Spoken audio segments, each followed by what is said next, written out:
I don't expect to. I got My mic is on.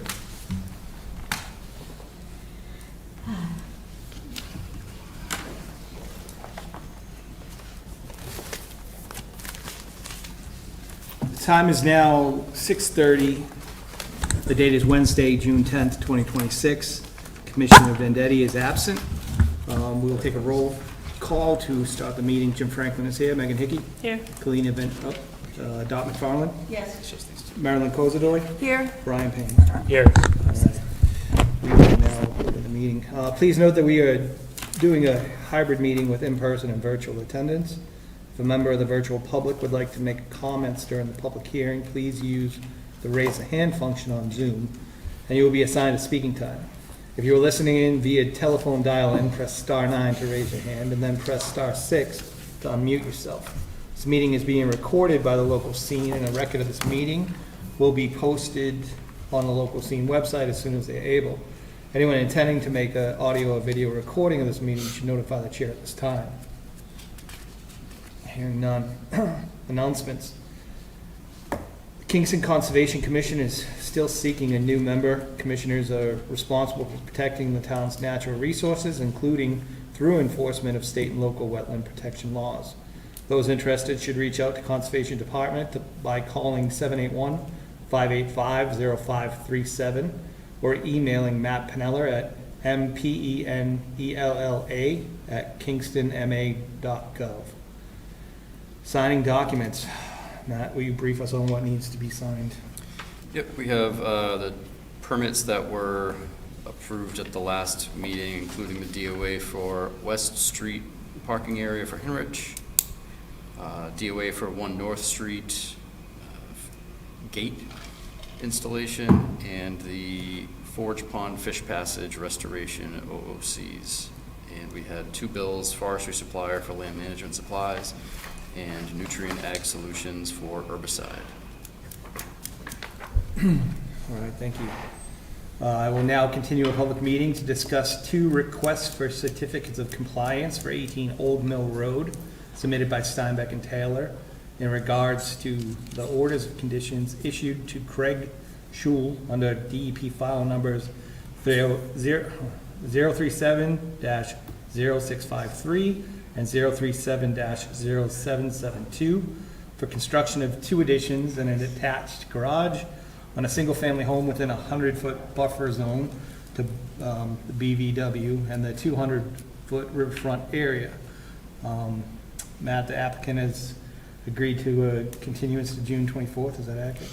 Yeah, we had an update that the downspout had been installed correctly, but that the dumping behind the shed was still something they were working on.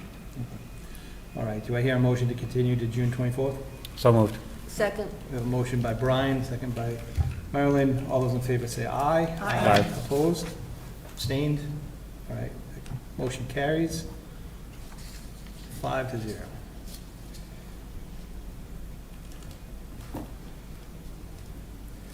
I will now continue a public meeting to discuss the request for determination of applicability for 18 Old Mill Road submitted by Steinbeck and Taylor on behalf of Craig Schul.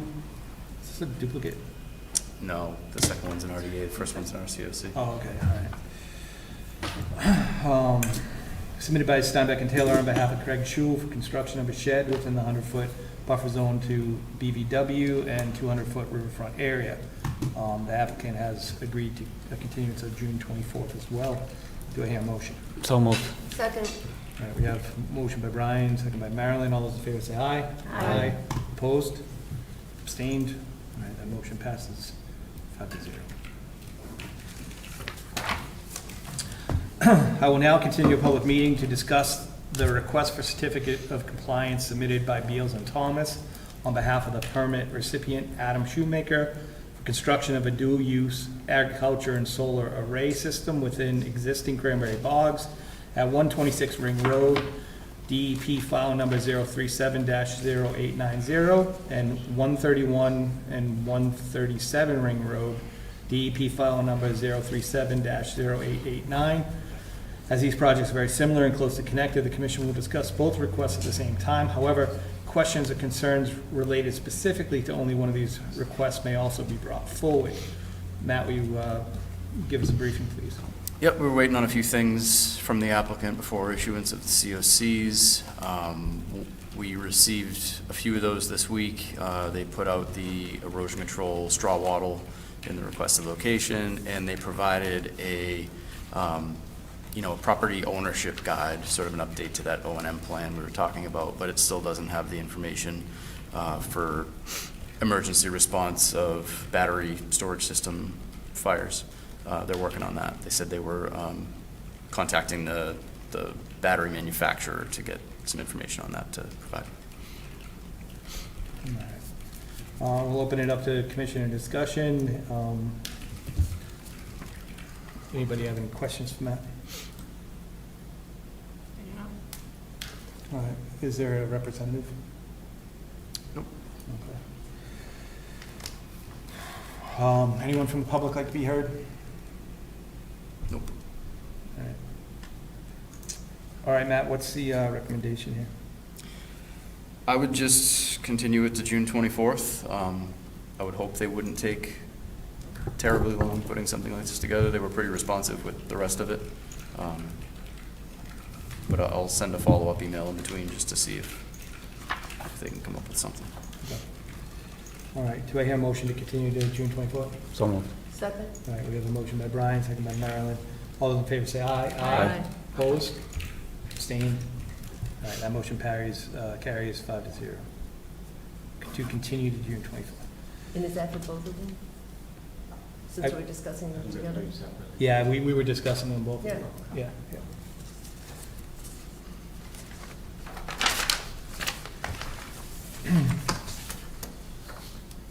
All right, Matt, let's jump into enforcement. Actually, hang on a sec. Do we have continuances for meetings? You mean for hearings? For hearings, sorry.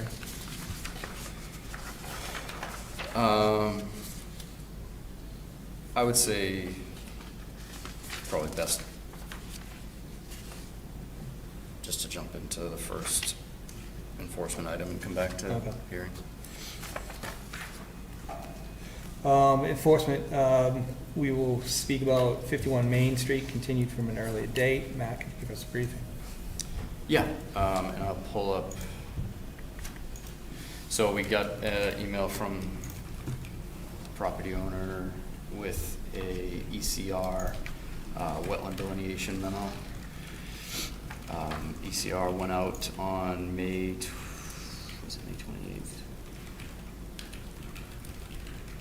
ECR went out and located BBW, IBW, and a 100-foot buffer zone on the property. They provided a sketch overlay, which I will pull up on the screen in a second.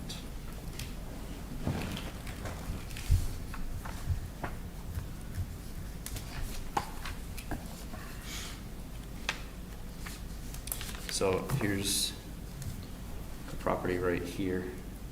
Can you see that? In the middle. Probably can't see the cursor all that well. So you have wetlands sort of right behind the property right here. And then you have another wetland further out back, more on the adjacent property. One of the things that I was concerned with from our view of the site was the area of recently installed grass towards the rear of the property was pretty squishy when we were out there in the spring.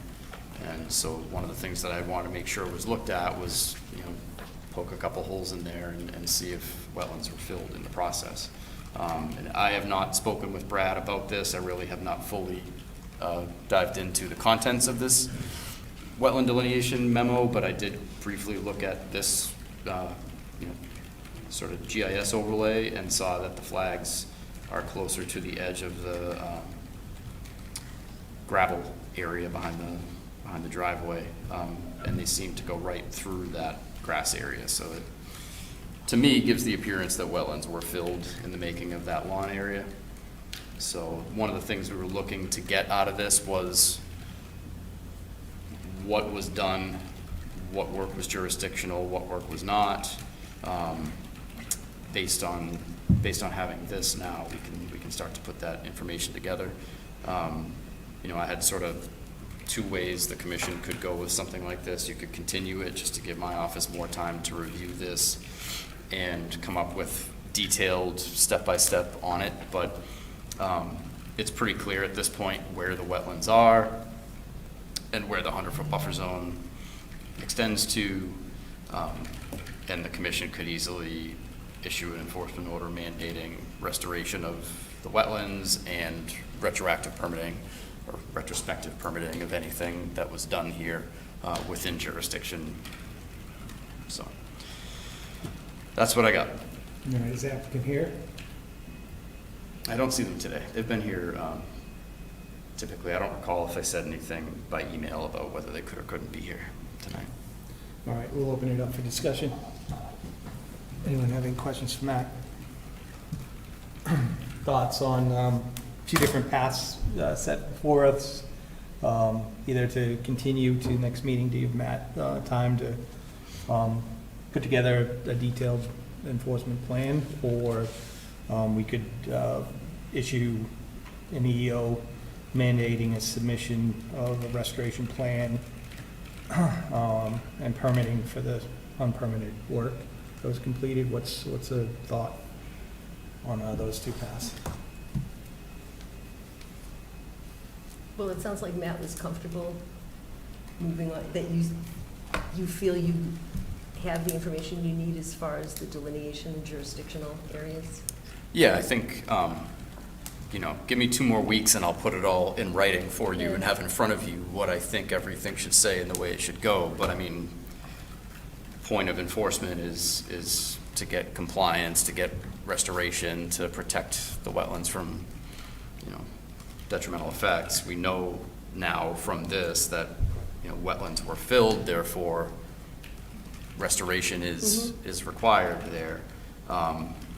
Is there any detriment to moving forward to the second path, issuing the EO to get this process started? And I mean, after that, it's back and forth mostly between you and them documenting, you know, what they submitted, and Brad would walk them through with, you know, a restoration plan based on back and forth review, I suspect, correct? Yeah, I would say the only tricky thing, I'm trying to zoom in on this now. There we go. I would say the only tricky thing with handling it the second way would be, so obviously in this yellow area here, you would want that area at a minimum to be restored. Some of the area beyond that was area that was modified without a permit. So you're either gonna get that permitted, or probably you would be required to restore that area as well. So there's simply issuing something now, you'd have to, I think, be a little tricky with the wording so that you're not accused later of just piling on later with things that weren't discussed before. So obviously the wetland itself should be restored. Everything else that's unpermitted should either be permitted retrospectively or included in restoration activities. Sounds like the cleaner path is give you 2 weeks and you can come Right. back with a finish. I think that's the cleanest way, just to make sure that we can have everything clean. Is that enough good. for us Yeah. tonight? All right. Also, the wetland's already filled, so it's not like Yeah. It's not a pile that needs to be 2 weeks addressed. is gonna make a big difference in this. All right, do I hear it? So I would make the motion to continue it for what, Matt, 2 weeks, and you'll have enough Yeah. time? June 24th. June 24th? I'll second. All right, we have a motion by Marilyn, a second by Brian. All those in favor say aye. Aye. Opposed? Abstained? All right, that motion carries to continue to June 24th, 5-0.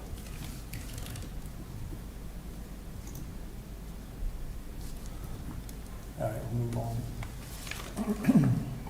All right, you could hit hearings now if you want. Section A, Baker Avenue, map 58, lot 92-6, notice of intent. I will now continue a hearing for a notice of intent for the proposed construction of a single-family home with a driveway, garage, deck, roof, water infiltration system, drinking water well, utilities, grading, and landscaping, all within the 100-foot buffer zone to a BVW and the 200-foot riverfront area to an intermittent stream on Baker Avenue. Matt, could you give us a briefing? Yeah, we have really nothing on this. The last time we've had correspondence on this was early April, I April think. 8th. We had a letter to the commission requesting a continuance back in April, saying that they had tentatively identified a consultant to assist in preparing materials, but the consultant has proposed a schedule of approximately 8 weeks to complete the necessary work. So they were requesting a 60-day continuance to allow sufficient time, and I haven't heard back since. I forget what we did back then, Matt. Did we continue 60 days and this is the end of it? It doesn't seem like Believe we're we at did, 60. Yeah, because that was April. Okay, all of April and all of May, right? And Yeah. have we heard anything about, are they here tonight? I don't see anybody here for that, and I Do they, haven't heard anything. I didn't get any emails. No I didn't reach out. communication? I haven't reached out to them, but I didn't have any follow-up. all right, so they knew that they had a meeting tonight, correct? Well, they requested. That's what I'm trying to understand. Give me a second then, let me.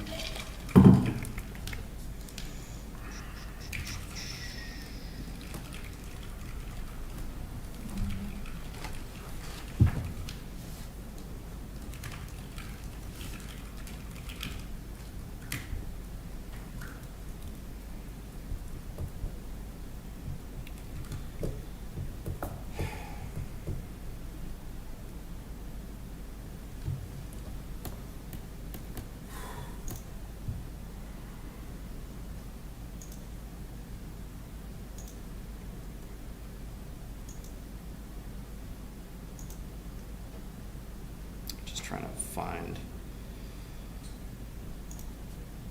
confirmation if we reached back out to him and confirmed by email that it was for tonight.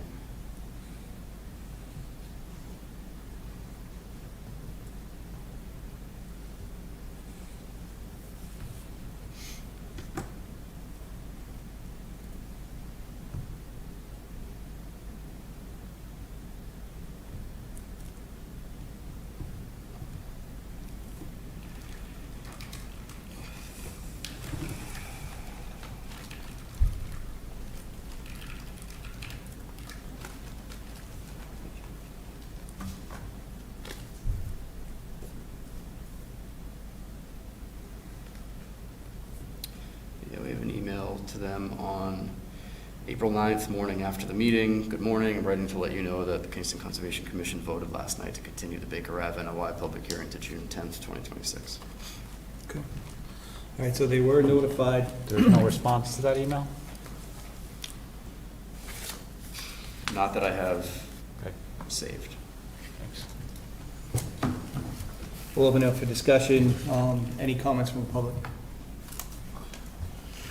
Opening it up to the commission for discussion. Essentially, we're at a point where they requested 60 days.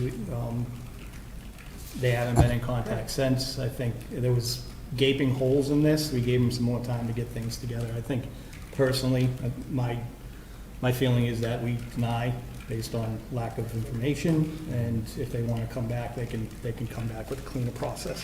That's my So you take. deny it without prejudice? Yeah, well, there's only one way to deny. Well. Yeah, for the record, at least our guidance from council before has been like, that doesn't really mean anything Doesn't with mean wetlands anything, law, but it's yeah. nice to say. All right, Okay. we'll Sounds say it nice. because I it just know we sounds have, nice. Sure. so. Yeah, I've heard it before as well. Anyone disagree with that? All right. Do I hear a motion to deny based on lack of, I'll make that motion. Information. Motion to deny based on lack of information. Matt, does that Do give you what Do you you want to need? close? Did you close? Okay, sorry. Do I hear a Motion to close. All Sorry, right. first A closing. motion by Brian to close, second by Megan. All those in favor say aye. Aye. Opposed, abstained. All right, we close the meeting. Do I hear a motion, one way or another on the denial? So I will make that motion to deny it for lack of information. Second? All right, Matt, is that enough for your purposes for the denial? Do you need anything? I think that's specifically fine. I said? mean, it's failure to meet the burden of proof. Yep. It's really the same concept as far as I'm concerned. All right, so we have a motion by Marilyn, a second by Megan. All those in Second favor? by of the- Dot. I'm sorry, a second by Dot. All those in favor of issuing the denial? Aye? Aye. Opposed? Sorry, I'm an aye. Opposed? Abstained? All right, so that motion passes to deny the application. Matt, do you need anything else from us on that one? We good? Nope. Okay. We'll move on to section B, 18 Smith's Lane, map 67, lot 82-1, notice of intent. We'll now continue a hearing for the notice of intent submitted by South Shore Survey on behalf of Ronald Vernazaro for the proposed construction of a single-family house with associated utilities within a 100-foot buffer zone to inland wetland resource areas and the 200-foot riverfront area. The applicant has agreed to a continuance of till June 24th. Do you want anything to discuss? This was, I mean, it was essentially a complete refile, but we continued it before, so we did get the updated materials on June 4th. So we'll be able to review those in time before the next meeting. Do I hear a motion? Motion to continue, June 24th. All right, we have a Second. motion by Brian, second by Marilyn. All those in favor say aye. Aye. Opposed? Abstained? All right, so the motion to continue to June 24th carries 5-0.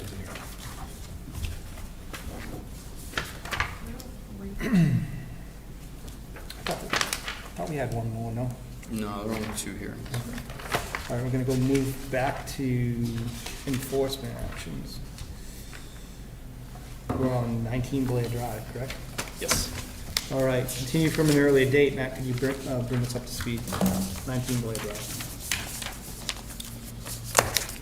Yes, so to backtrack on this, there was an EO issued mandating stabilization of the property and a restoration plan being submitted. Property owner at this point had been in compliance with all parts of the EO other than filing of a restoration plan. The restoration plan did not get in on time as far as the EO is concerned, but it was in my office several days ago, so I was able to do take a quick flip through it before this meeting and at least tell the commission that it is here. They are working simultaneously on an NOI filing for the intended end use of the property and replacement of a revetment wall.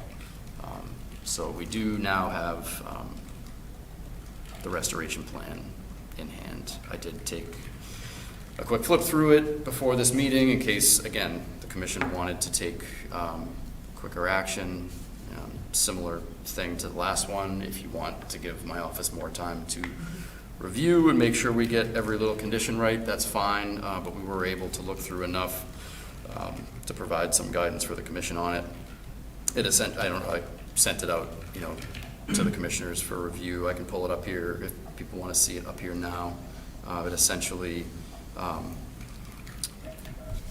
restores, roughly the 30-foot buffer zone to the coastal bank.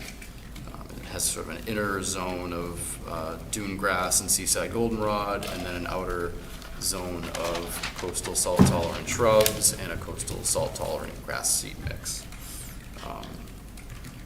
So if the commission wants to move forward with modifying the EO to ensure that gets done and done quicker, we can do that. However, it's kind of a terrible time of year to be doing that type of work anyways for success's sake.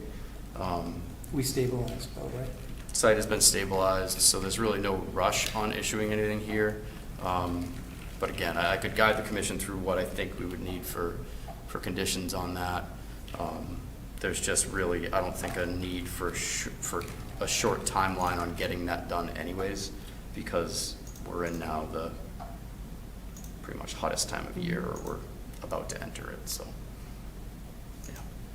So better chance for success long-term is a little bit more time.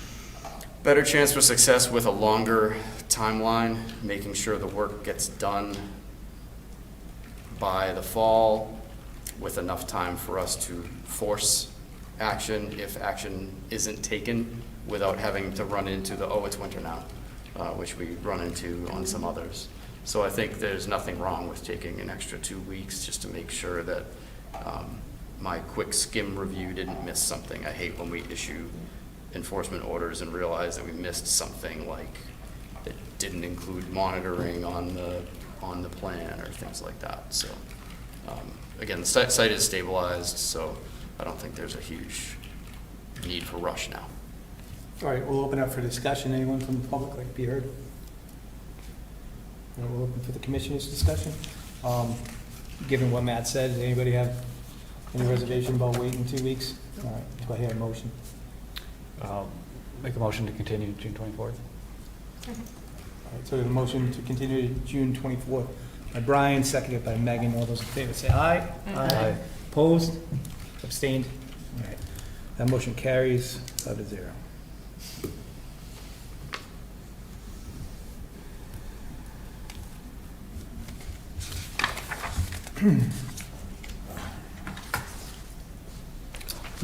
Just really quickly, I think 6 Prospect Street is the next thing on the agenda. I got an email from Brian this evening that he was coaching and should be wrapped up around 7:30.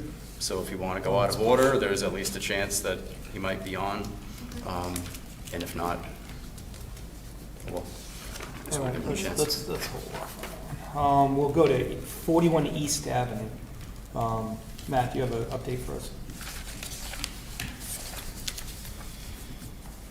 Yeah, so on May 26th, just for everybody's bearings, this is a property with a knockdown rebuild that had been permitted years ago by the commission. The permit expired, they had to refile. I believe it was last year the OOCs were issued. On May 26th, we observed soil stockpiles, and I just thought, that doesn't look right. Willing to bet you're not supposed to be stockpiling on this property. Went back and looked at the OOCs and the plan of record, and the soil was stockpiled in the velocity zone, not far from the coastal bank, uncovered, and the orders of conditions had specific special conditions regarding no stockpiling of soil in the velocity zone. All stockpiles must be covered and, contained. And there was one other: erosion controls, construction fencing, construction entrance, stockpiles and storage areas shall be maintained and properly secured at all times throughout the duration of the project in order to prevent the release of pollution or debris to the resource areas. Extra consideration shall be given to securing the construction area prior to forecasted storm events and prior to forecasted exceptionally high tides and surf. The existing erosion controls, the silt sock at the site was pretty haggard as well. It's been out there for a while. It's been, looked like dinged a couple times by equipment. So really, in general, sort of a lack of what you want out of site conditions, and pretty clear that there was not extra consideration being taken. So we emailed over a quick notice of violation. I believe actually when we were there the first time, the property owner was there and came out and talked to us, and I asked him to provide any information he had for us on whether or not that was okay and whatnot. And so we'd already spoken to him about it. So we sent an NOV. The contractor sent an email over saying, hey, is it okay if we cover it with a tarp?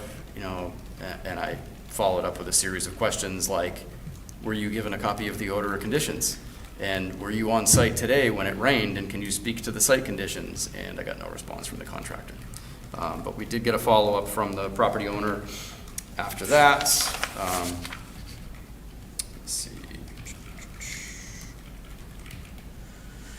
The next day, on the 29th, we received email photos of tarps over the stockpile with stones holding the tarps down, stones and pallets.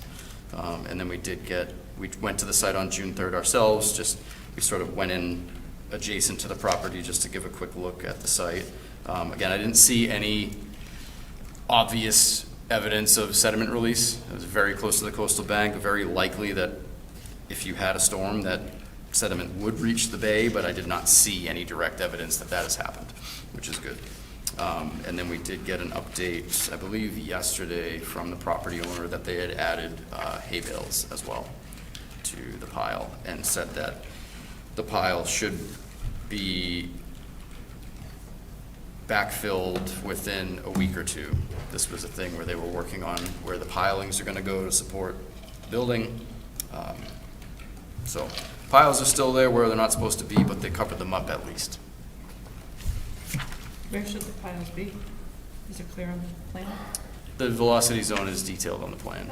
Okay. To put it, I guess, shortly, there's not much room. It's a tough site. It's a very small This is the site one on with the a corner, right? pretty Yeah. big house to lot ratio. So it will be one that is problematic. Was there stockpiling allowed, or did we specifically exclude it in our condition? It was excluded in the velocity zone, which takes up a good portion of the site. So realistically, they have a small little footprint, probably not practicable to put it there, and if you can put it there, fine, but otherwise, you can't put it in any of the V zones, right? Yeah. But they, if I remember correctly, they own the property next door, correct? Correct. Was there discussion about stockpiling on that property as part of the It original may plan? even be partially on that property already, but again, in the, very close to the coastal bank and in the V zone. So whether they could have piled it elsewhere on the property without being in the V zone, probably, between the two properties or something along those lines, I'm not sure. Now, I don't recall, and I didn't look at I didn't look at what we had approved.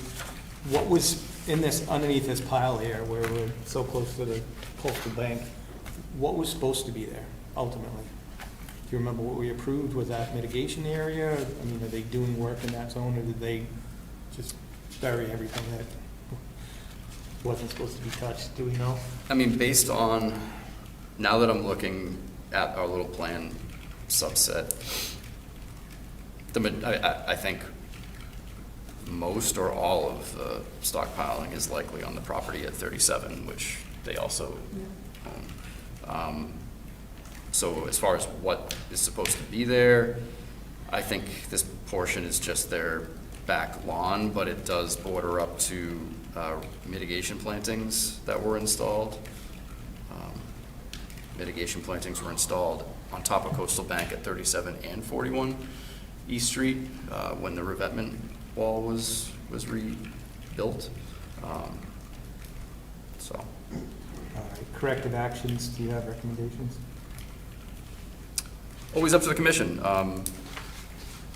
It's just, there's been sort of a slew of stuff like this lately where we're issuing permits and people aren't following them. So it doesn't really matter how carefully we craft our conditions when it comes down to actual compliance with permit conditions. It's, what do you mean I'm not in compliance? Or where does it say that? So. You Last two mentioned, pages. you mentioned there was a failure to meet to discuss pre-work requirements. We had a pre-work notice, right? In condition. That might have helped to avoid some of this. I'm not 100% on this one because No. this one was a little different. On the other East Street property tonight, we have that. On this one, that's entirely possible because this was a multi-stepped process, but because there was a new permit, we probably should have had a new one, and I don't know that we did. But there had already been a pre-work site visit. There already was erosion control out there. And we may have done one since we issued this permit. I apologize, I didn't double check on this one, because again, this one, the work here has been going on almost since I started here. Oh, wow. Yeah, this lot's been cleared all the time. Yeah. Yeah.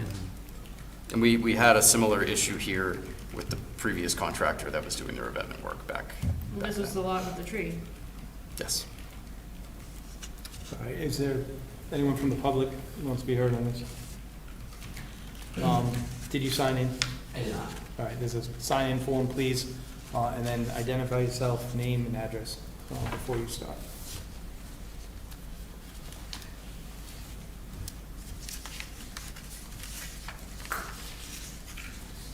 Hi, my name's Kevin Dolan. I'm the contractor over at 41 East Ave.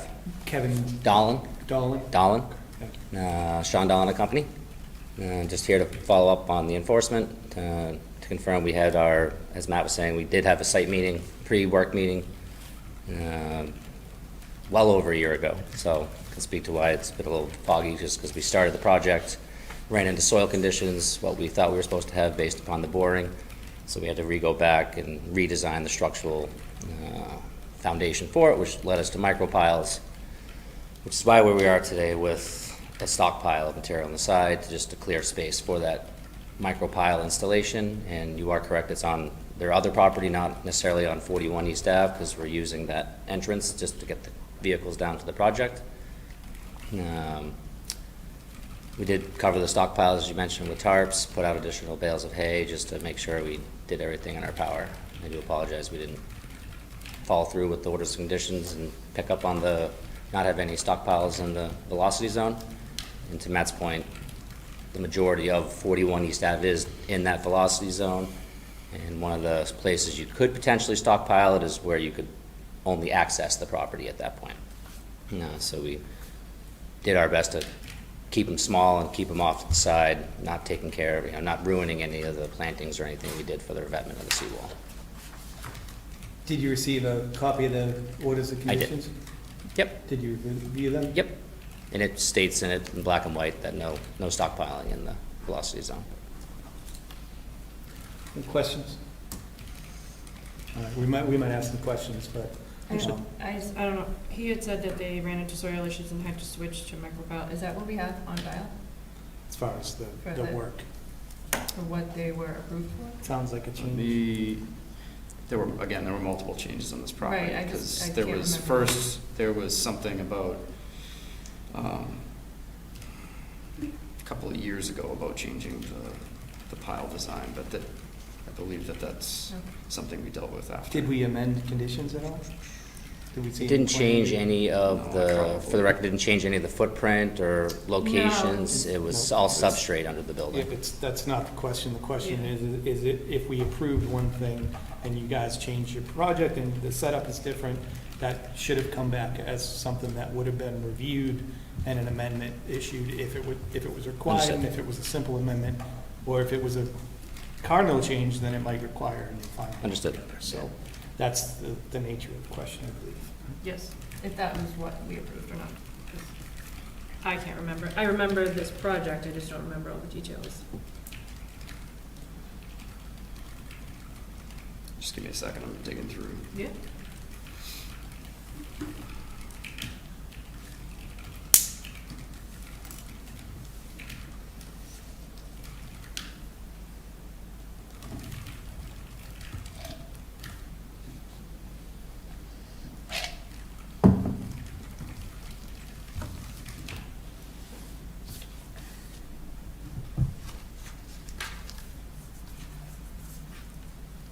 Yeah, we had emails in September on the micropiles, but I'm trying to find the original discussion on it.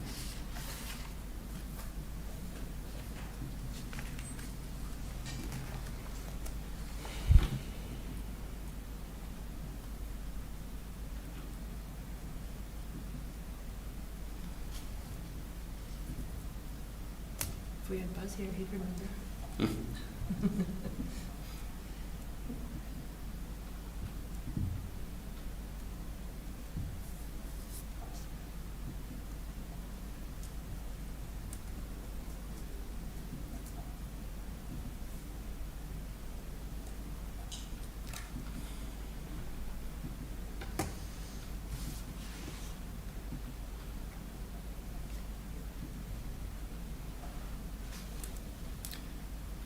don't have anything post OOCs on that, but that may have been discussed during How long have you been OOCs. involved with this project? Not in the early days, just once orders, conditions got issued, and at that point, Ben and I started talking about getting going on the project. And Do you have any knowledge that might be helpful during this discussion right, as we have it right now, about providing any updated documentation for the new design? I did The not office? personally provide any updated structural drawings to the Conservation Commission for the project. I worked with the building department once we ran into the soil conditions and worked with them and what do we need to do to take that next step. And once we got that redesigned, we went with the building department, talked through it, and then they gave us the go-ahead to continue on. All right. Why don't you walk us through what the changes are so that we'd understand the difference between what we approved and what you guys started building, so that we can understand. Absolutely. How big it is. So what we originally was approved was concrete pier foundation, and if my memory's right, 16 concrete piers with a continuous grade beam connecting all those piers together. Excavation for that, you would just be digging 2 by We'd be 3 digging holes, down. or- At that point, the structural engineering and plans called for approximately 8 feet in some areas to get the necessary, everything we needed for the grade beam and all the structural components to work out. So the And hole would be 8 feet deep? Correct. What would the width and length of the trench be if you needed to trench? The Would grade you just beams be- themselves are 2 feet by 2 feet in dimension by, in one case, sorry, I don't have the plans right in front of me, but the width of the house along the seawall might be 31 feet, 34 feet somewhere, so one grade beam would be that width, and then you would have 5 concrete piers coming out of that grade beam at a dimension of 2 feet by 2 feet as well to the desired elevation, so the finished floor was approximately at 19. And you would just have those at the front and rear walls, or? That you would have be, center there would be beams? 4 rows of those to hold up the home. And then the framing would connect everything to those piers at that point. Right, so there was serious excavation. Correct. There'd be, you could in theory trench it as one big hole, Yeah. or you have to trench it in rows to accomplish it. I would say that based on the OFCs, you wouldn't be digging one big hole, but. unless you were Correct. We did roughing not it dig off, one right, big hole. right. No, because, So if, did that, now we've understood the excavation, what the original plan, was. What's the? so What's the new upon digging, upon digging, we realized that the soil conditions were not what we anticipated based upon the bore samples from the soil engineers.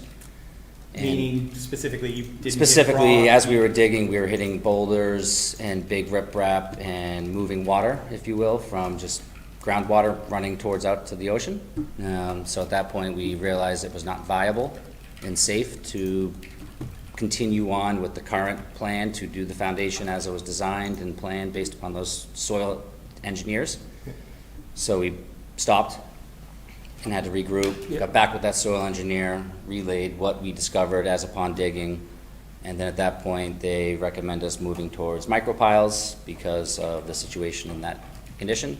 And micropiles at that point are 5-inch steel casings that get bored into the ground and then bedrock into the bedrock and grouted so that they are in bedrock. So giving you- drilled, right? Drilled, yep, Okay. they are drilled.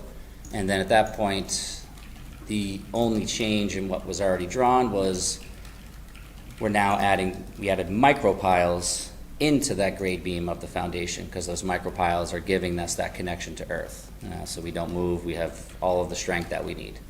And So other you did pour the, the micropiles grade are, not yet, we're forming the grade beam, but the micropiles are drilled into the you ground, as put you the mentioned. piles underneath the, And then the grade beam encapsulates those micropiles, so they're never to be seen again at that point because they're going into the ground varying from 9 to 14 feet, if you will, to once you hit that bedrock and you have that solid contact.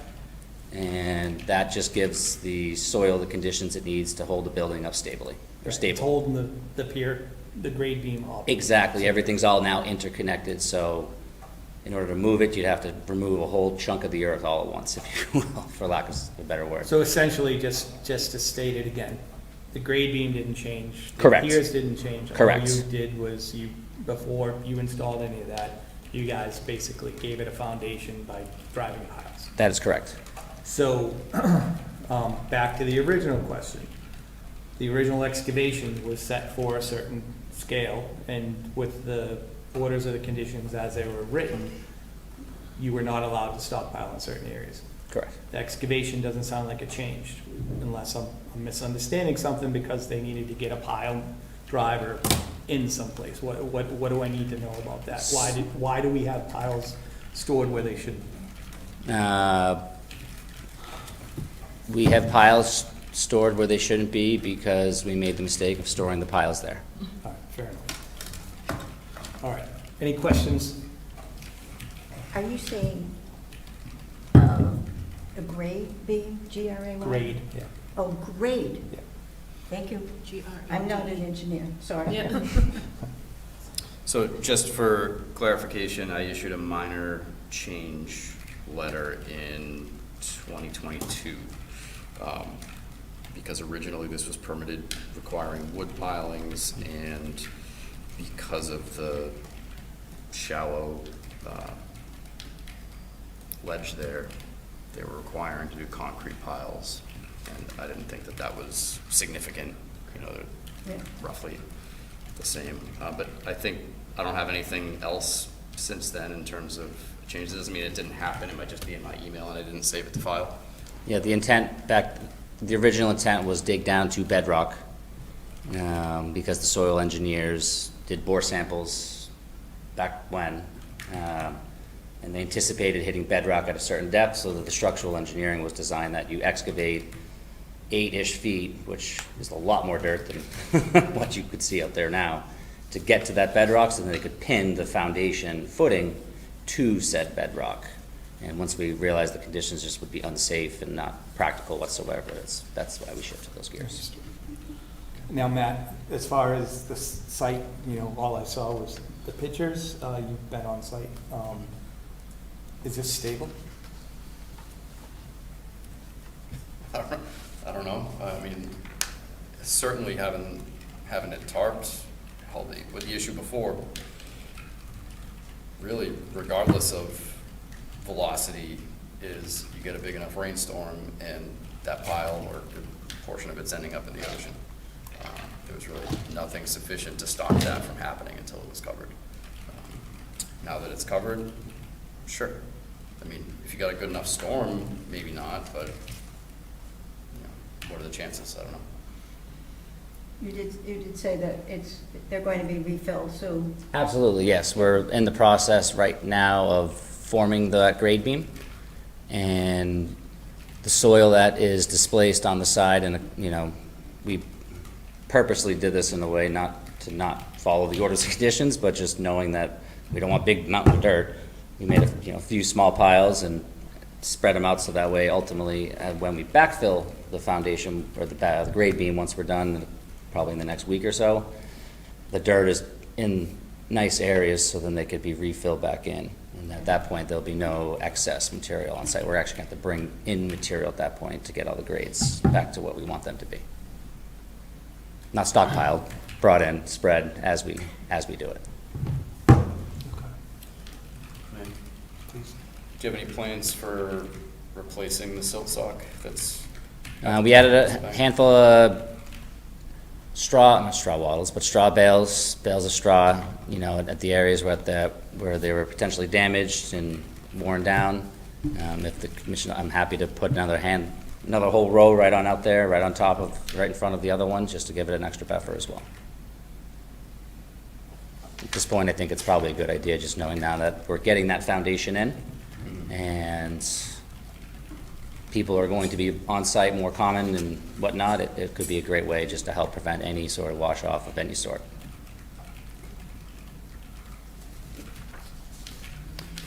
I think we need to issue an enforcement order to have the stockpile removed by a certain date. Like Could I June 20th try or to so? get us more information Yeah. before we go on that? You said about a week for the grade beam. Is that all the grade beam work?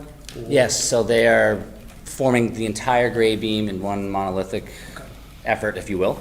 And once we have that grade beam formed and rebarred, which I anticipate they should be done with that literally in the next day or two, we're then just waiting on an inspection from the engineering firm, because this project is a controlled construction project with them, just given with the building department. Paul requested that to be the case, so Rivermore Engineering will come out once we know we're ready for them. And that just might take a couple days upon that, we're ready, because they don't want a phone call before we're ready. They want it, you're done, all right, great, we're gonna show up. And presumably within a couple days, they show up, they give us the green light, we can pour that footing within a day of that thumbs up from the engineer. And once they strip those forms the following day, we're able to move the dirt right back into place. So it could be by the end of next week if the weather holds and everything goes well, and the engineer, comes on site first of next week for us. That gives us a little bit more information. It basically tells us that they think it's gonna take about a week, and they should be able to put everything back in place if we were to say 2 weeks. We could say 2 weeks, either the piles are gone or they're back where they were supposed to be originally. And I think that's just as clean either way, so. Yeah, don't know if that helps. I would cut it a little short of 2 weeks, just in case Matt wants to get out there before the 24th meeting to confirm that, Okay. whether he thinks that's necessary or whether just an email with photos is enough. But I was thinking like June 20th, 22nd sometime would give Matt a Maybe couple days. 22nd. What's the 22nd. date on it? What's- Just in case the engineering firm is delayed and it's out of their, And happy to nothing they keep can you do about abreast it. as well. They're just waiting for them to come and inspect, so Yep. 22nd And seems okay. From your side of it, letting them know that you're gonna be done on next Thursday, tentatively now, would probably get you the visit. It's gonna be, it's not a long visit, right? I mean, It's very easy for the. Yeah, no, I'm more than happy as soon as So I, just coordinate it so that you don't come back and. on the Exactly, I'd love 24th, once- Because yeah. we say, based on what he said, that on the 24th, either the piles have been cleaned up or they've been put back in the hole and cleaned up. One way or another, we're expecting those piles not to be there, so Mhm. if this goes through. So just so you understand. Understood. So, Yeah, and I don't think fines are necessary at this point, but No. We'll say, the On- the pending 20th that or the date. 22nd, I'll make a motion that. you could, we- just for purposes of discussion, the next meeting is Wednesday, the 24th. If you were to tell them that everything needed to be out of there by end of day on the 23rd, there shouldn't be an issue with me checking compliance or them providing compliance. They should be sending photos of that, by sometime on the day before the meeting. If you think that's enough time, then that's fine with me, but. It gives them another day and it's not, That makes things difficult. If something happens on the 23rd and you can't get there, then you're. it's on them. I mean, really, what, they have to provide evidence. So Okay. even if I can't get there to assess it, if they haven't provided evidence and we're here talking on the 24th, and you're asking me and I'm saying, I got nothing. Then And we if issue there's nobody here to fines. speak to it and show you guys pictures of it, then. All right, so I'll make a motion that we issue an enforcement order that the stockpile is either filled back in or relocated by the end of day, June 23rd. may I make a friendly motion, Amendment. amendment to add the fine portion, subject to fine, if not Subject to complete, fine. subject to fine, $300 a day afterwards. Yeah, Can I add a- accept can I add a that. second amendment? What was the sub, I couldn't hear you, sorry. 1 sec. Can I add it to make sure they either replace the silt sock or add the, Do we want to do that as a separate motion? I think we do that title and. Title and it's fine, yeah. Yeah. You can make that amendment, Megan, if you want. So the motion is Add to, another row of hay bales staked. or. right, so the motion is to remove the stockpile material, either fill it back in or put it in its proper place by the end of day of June 23rd, or fines of $300 a day will be issued moving by the 24th. And the second part of the motion is we want a whole new silk stock or hay bales, or we want to be Add hay specific? bales staked. Add hay along the bales existing. Or, to, you know, if to we're prevent providing further these erosion. records, As you were saying, adding another row of hay Right. bales. All right, so we have a motion Get by all that? Ryan. Sorry, Did you get all that? Is it silt sock or hay bales? Hay bales. Hay bales, I think is fine. Okay. I couldn't remember. I was like, I couldn't remember which one was. Motion by Brian, second Second. by Marilyn. All those in favor say aye. Aye. Opposed? Abstained? All right, motion carries to issue the enforcement order as described. Well, I guess we'll see you back on the 24th. You had a question, I'm happy to answer it. I just couldn't hear, but you guys reset it a couple times, Yes. and now I could hear you, sorry. Yeah, we tend to do that. He's typing, if you hear. No, there's a lot of like, Try to help as much. and depending what direction Nobody your else can face do what turns, she you does, can hear it so. now. So, no, I appreciate it, thank you. All right, thank you. Thank you. Thank you. All right, 35, what time is it? Yeah, let's go with 35. 5R. 35R East Avenue. Matt, could you bring us up to speed? Yes, actually, when we were at 41 East Avenue, the property owner pointed out that somebody was building something nearby, and we sort of checked it out on the way out, and looked like somebody was building a house, and when we got back to the office, I realized, oh, that's 35R, we have a permit on that. Permit had been recorded, but we hadn't had a pre-work site visit. So similar, I emailed the property owner and representative asking about site conditions. We scheduled a site visit for June 3rd. So I didn't send out any NOV or anything until we could get a full assessment of what was going on there. From that talk, it was apparent that there were things probably that hadn't been done. So I gave them some guidance on sort of what they could do between then and the site visit. So by the time of the site visit, we had a sign out front, we had erosion control in place. There was a special condition that a pile of grass out back would be removed before construction started. That had been removed. ESC was not in line with the plan of record. They used straw wattle instead of 12-inch silt sock. The contractor had run a fresh row of silt fence around there before the site visit, but it wasn't sufficient for what was requested. So we said you have to install silt sock as shown on the plan and silt fence all the way around as shown on the plan. This was the property where we added a contingency for if the foundation was going to be removed. So the plan of record called for silt sock as if, if you're going to remove the foundation, this is what you do, and I believe the foundation was ultimately removed as part of the construction. So the contractor was there, property owner was there at the site visit. We discussed all of the things that needed to be done. They said they'd have it all done before this meeting, and then they provided photo evidence earlier this week saying that everything was done.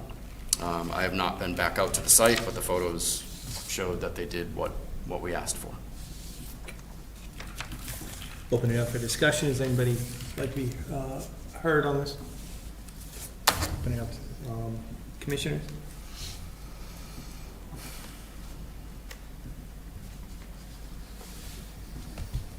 Any questions from Matt? I don't think so.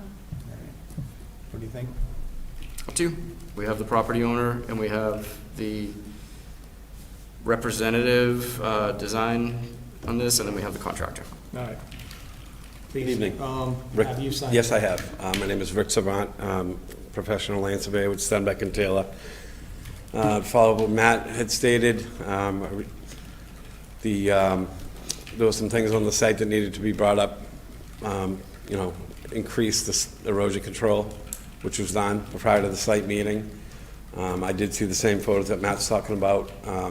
It did have erosion control up, but it wasn't exactly up to what the record plan showed. They did make an effort, and there wasn't any erosion that had taken place, but didn't match the plan exactly. So they have since done that. It's full in, just as shown on the record plan, and did a little site cleanup. We all looked at the site the day we were there, and they believed that they had done everything that they were supposed to do prior to the work. I think maybe some things weren't followed exactly to the order of conditions as far as the erosion control, but they did their best to be proactive, and I believe that they've got it to a point now where it meets what the record had shown. So Matt, reactive efforts brought them into compliance. Yes. At this point, is there anything outstanding that we need to? No, I don't think so.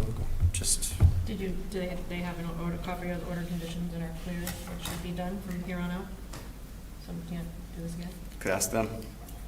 Does everyone have a copy of the current order conditions? I certainly do. Understandable. I've certainly reviewed it. Yes. Okay.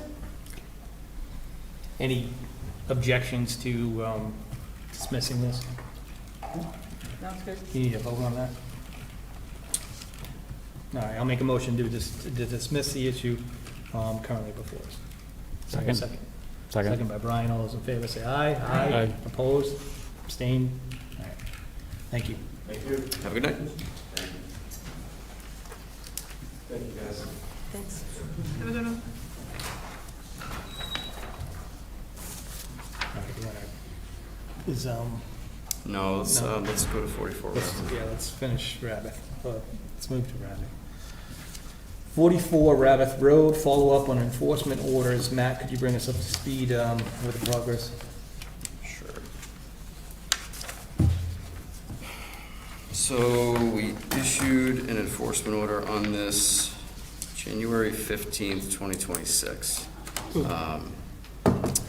Three parts to it. One was that the outdoor areas would be clean, no trash or outdoor hazardous material storage that's not in secondary containment by February 1st. Then there were issues with that date, mainly massive amounts of snow cover for a long time, and so that date was pushed. Last time we discussed this, I told the commission that I did have photo evidence that was in compliance, but that it was only one picture, of one area. The commission said they wanted me to set up a site visit on that. We've been unable to do that to this point. And the other portions of the EO were that by June 1st, the wall, the unpermitted retaining wall, and associated parking area should be removed with any necessary permitting. And the second portion was that all other unpermitted structures on the property be removed or receive retrospective permitting by June 1st. At this point, we don't have any documentation that any of that has been done. We did get, I believe it was a phone call later in the day today, from property owner's lawyer who is on tonight, who had, wanted to talk about an issue with ongoing litigation with the abutter and how that might affect this work.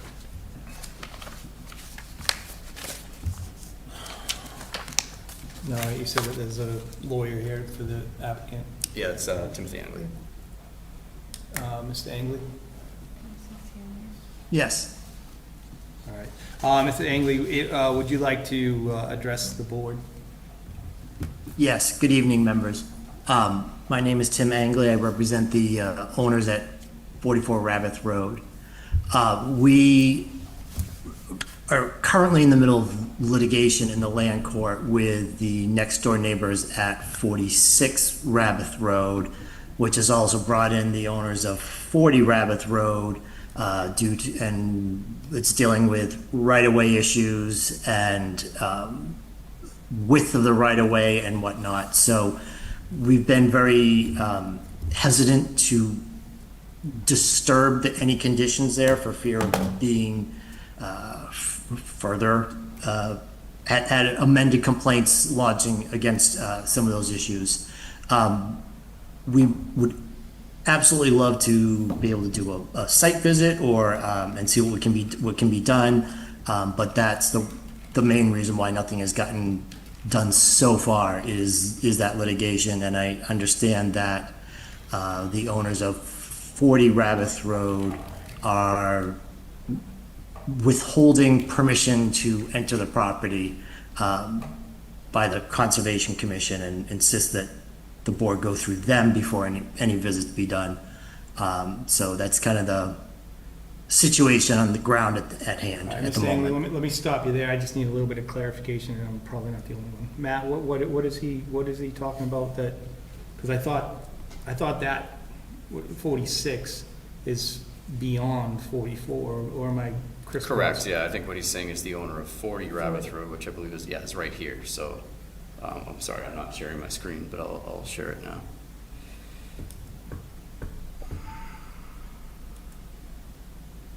what I heard is that somebody's preventing conservation from getting there, and it's not his client. It's, So in yellow is 44 Rabbith Road, then 46 Rabbith Road is out on the sort of peninsula here. yeah. And this is the property of 40 Rabbith Road, which I see is the same owner of 28 and 30 Rabbith Road.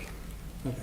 But is anyone, I guess, upstream of 44 blocking our access for a site visit? It was news to me, but that appears to be what he's saying. Mr. Angley, did I mishear you perhaps? Are you alleging that our conservation department was blocked by the neighbors from accessing a house in a legal manner?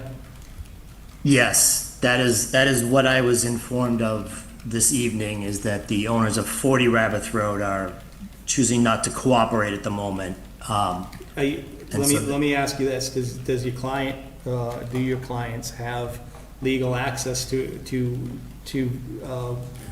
go to and from their own house?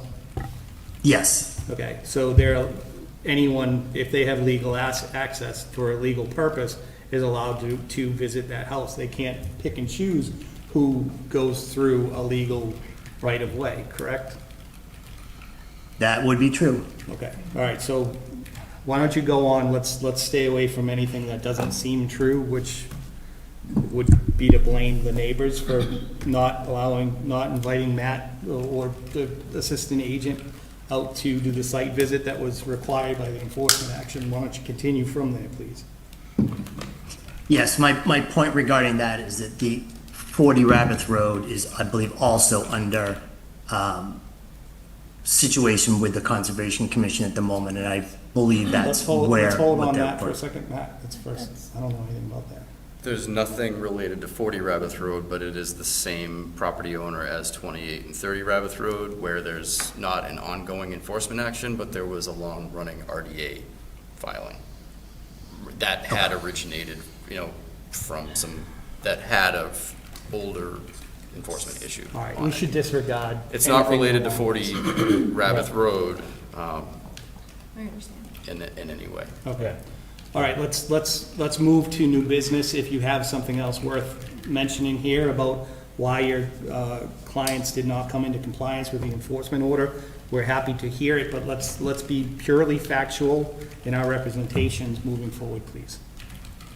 Sure, it's the reasons that I stated before, that the litigation with 46 and their allegations and how trying to repair the wall or remove the paving on the road may affect them, or how they may react to it.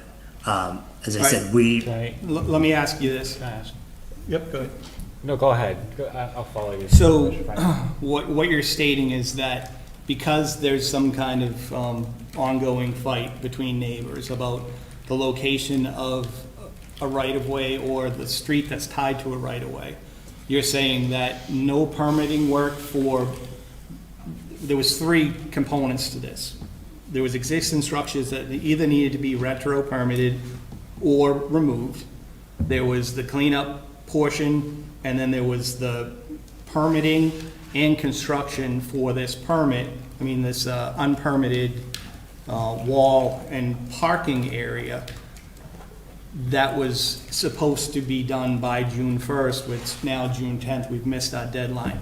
You're stating, I believe, and correct me if I'm wrong, that you're stating that because there was a dispute, a boundary dispute between neighbors, that none of the permitting work, which was the bulk of this enforcement order, was able to be completed, or are you telling me that that work was completed, you have it, and you're going to provide it to me today? it was not completed. And I can Thank tell you, That's enough. We're gonna move it to Brian. Brian? Thank you. I hear your argument. You're making an argument, a thesis, that litigation between neighbors is preventing one person from proceeding with work that's been ordered. What I'm not hearing is any evidence to support that thesis. So could you be much more specific in explaining why the property owners are unable to comply because of pending litigation? Yes, because one of the components of the litigation is if you're looking at the image that Matt has on the screen at the moment, where you see appears to be the wall, there's the yellow outline, and it says, you can see a couple of cars or trucks there.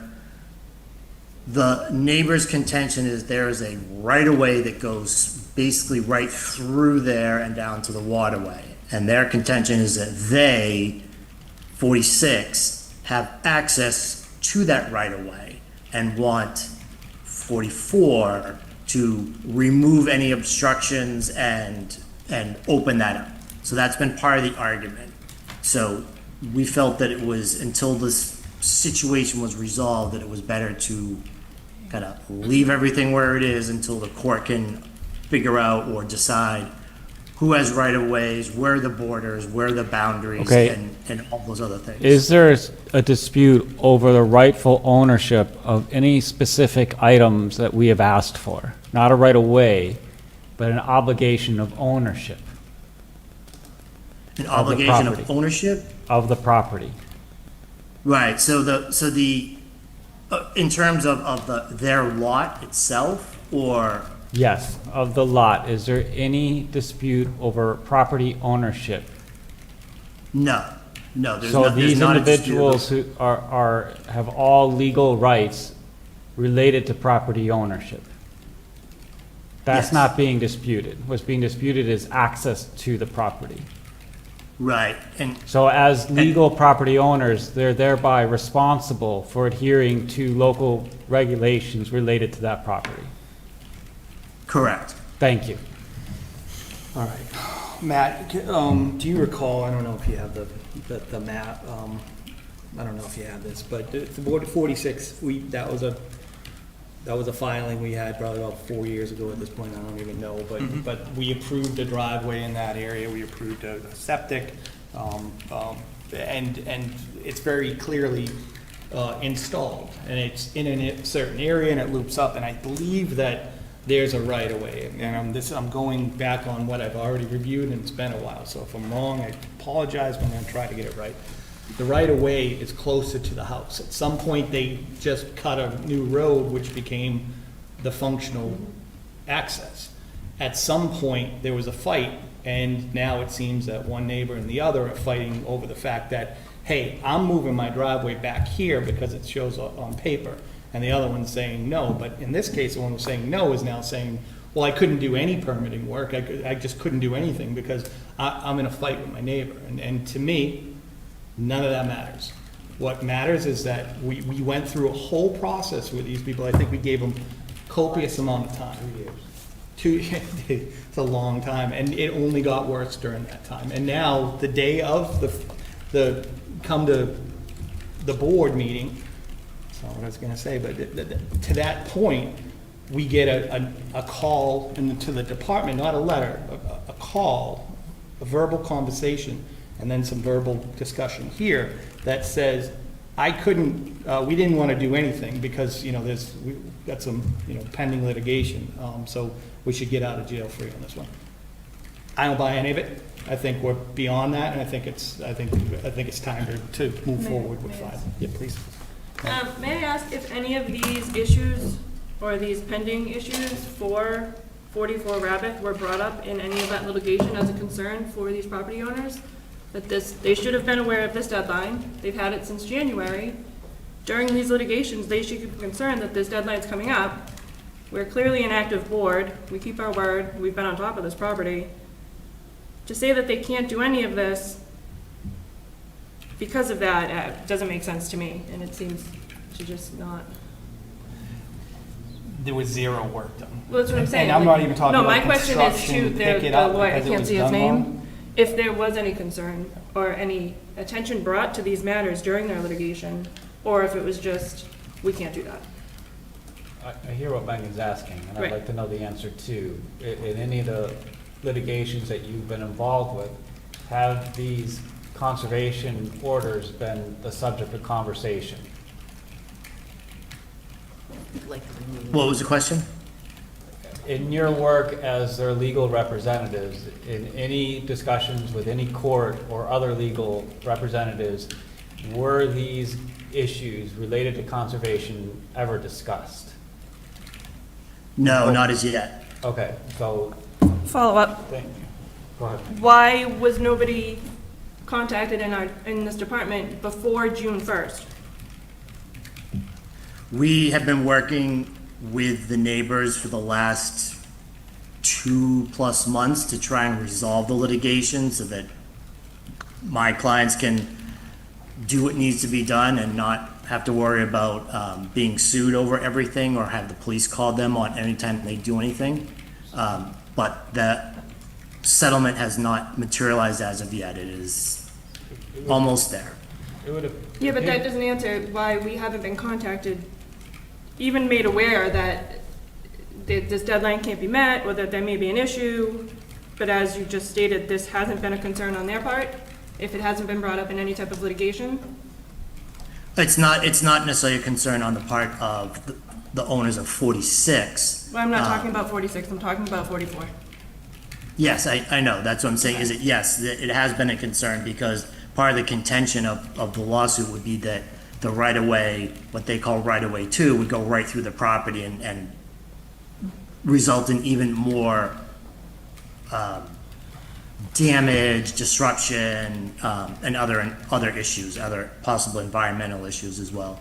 As I recall, 46 is also very environmentally concerned, so I feel as if these concerns were brought to them, they would have tried to work with you guys to at least try to make a concerted effort in any part. I would absolutely agree with you, however, Okay. that has not been the case so Clearly. far. All right, I think, It seems to me that we've heard plenty of evidence tonight that the conservation issues that we brought up are in no relation to the litigation, and the litigation is in no relation to the conservation. They haven't been discussed in any proceedings of litigation. The door has any proceedings of litigation's been discussed with the Conservation Commission in any way. You have rights as a property owner, you have responsibilities as a property owner, and there's no inclination here that the owners have foregone any of those rights or responsibilities. So I would move that we start issuing fines again on a daily basis of whatever the standard fine is. okay. I agree, but can we take a little bit of time to discuss Sure. what those look like before? Yeah, I'm not making the motion, Okay. I'm making a suggestion that we move in that direction. Okay. I agree. Straw poll, are we agreeing that we want to discuss violations at this point? Yes. Okay. All right, so Matt, Attorney Angley, thank you for your time. We'll, if we need anything, we will address you directly. If you want to be heard on anything, you may raise your hand. I will respond when it's appropriate to do so. Matt, as far as fines, this one just seems like there's pieces that we don't even know if you know, the easiest one, clean up, get the gas out of there, store it properly, all those things, right?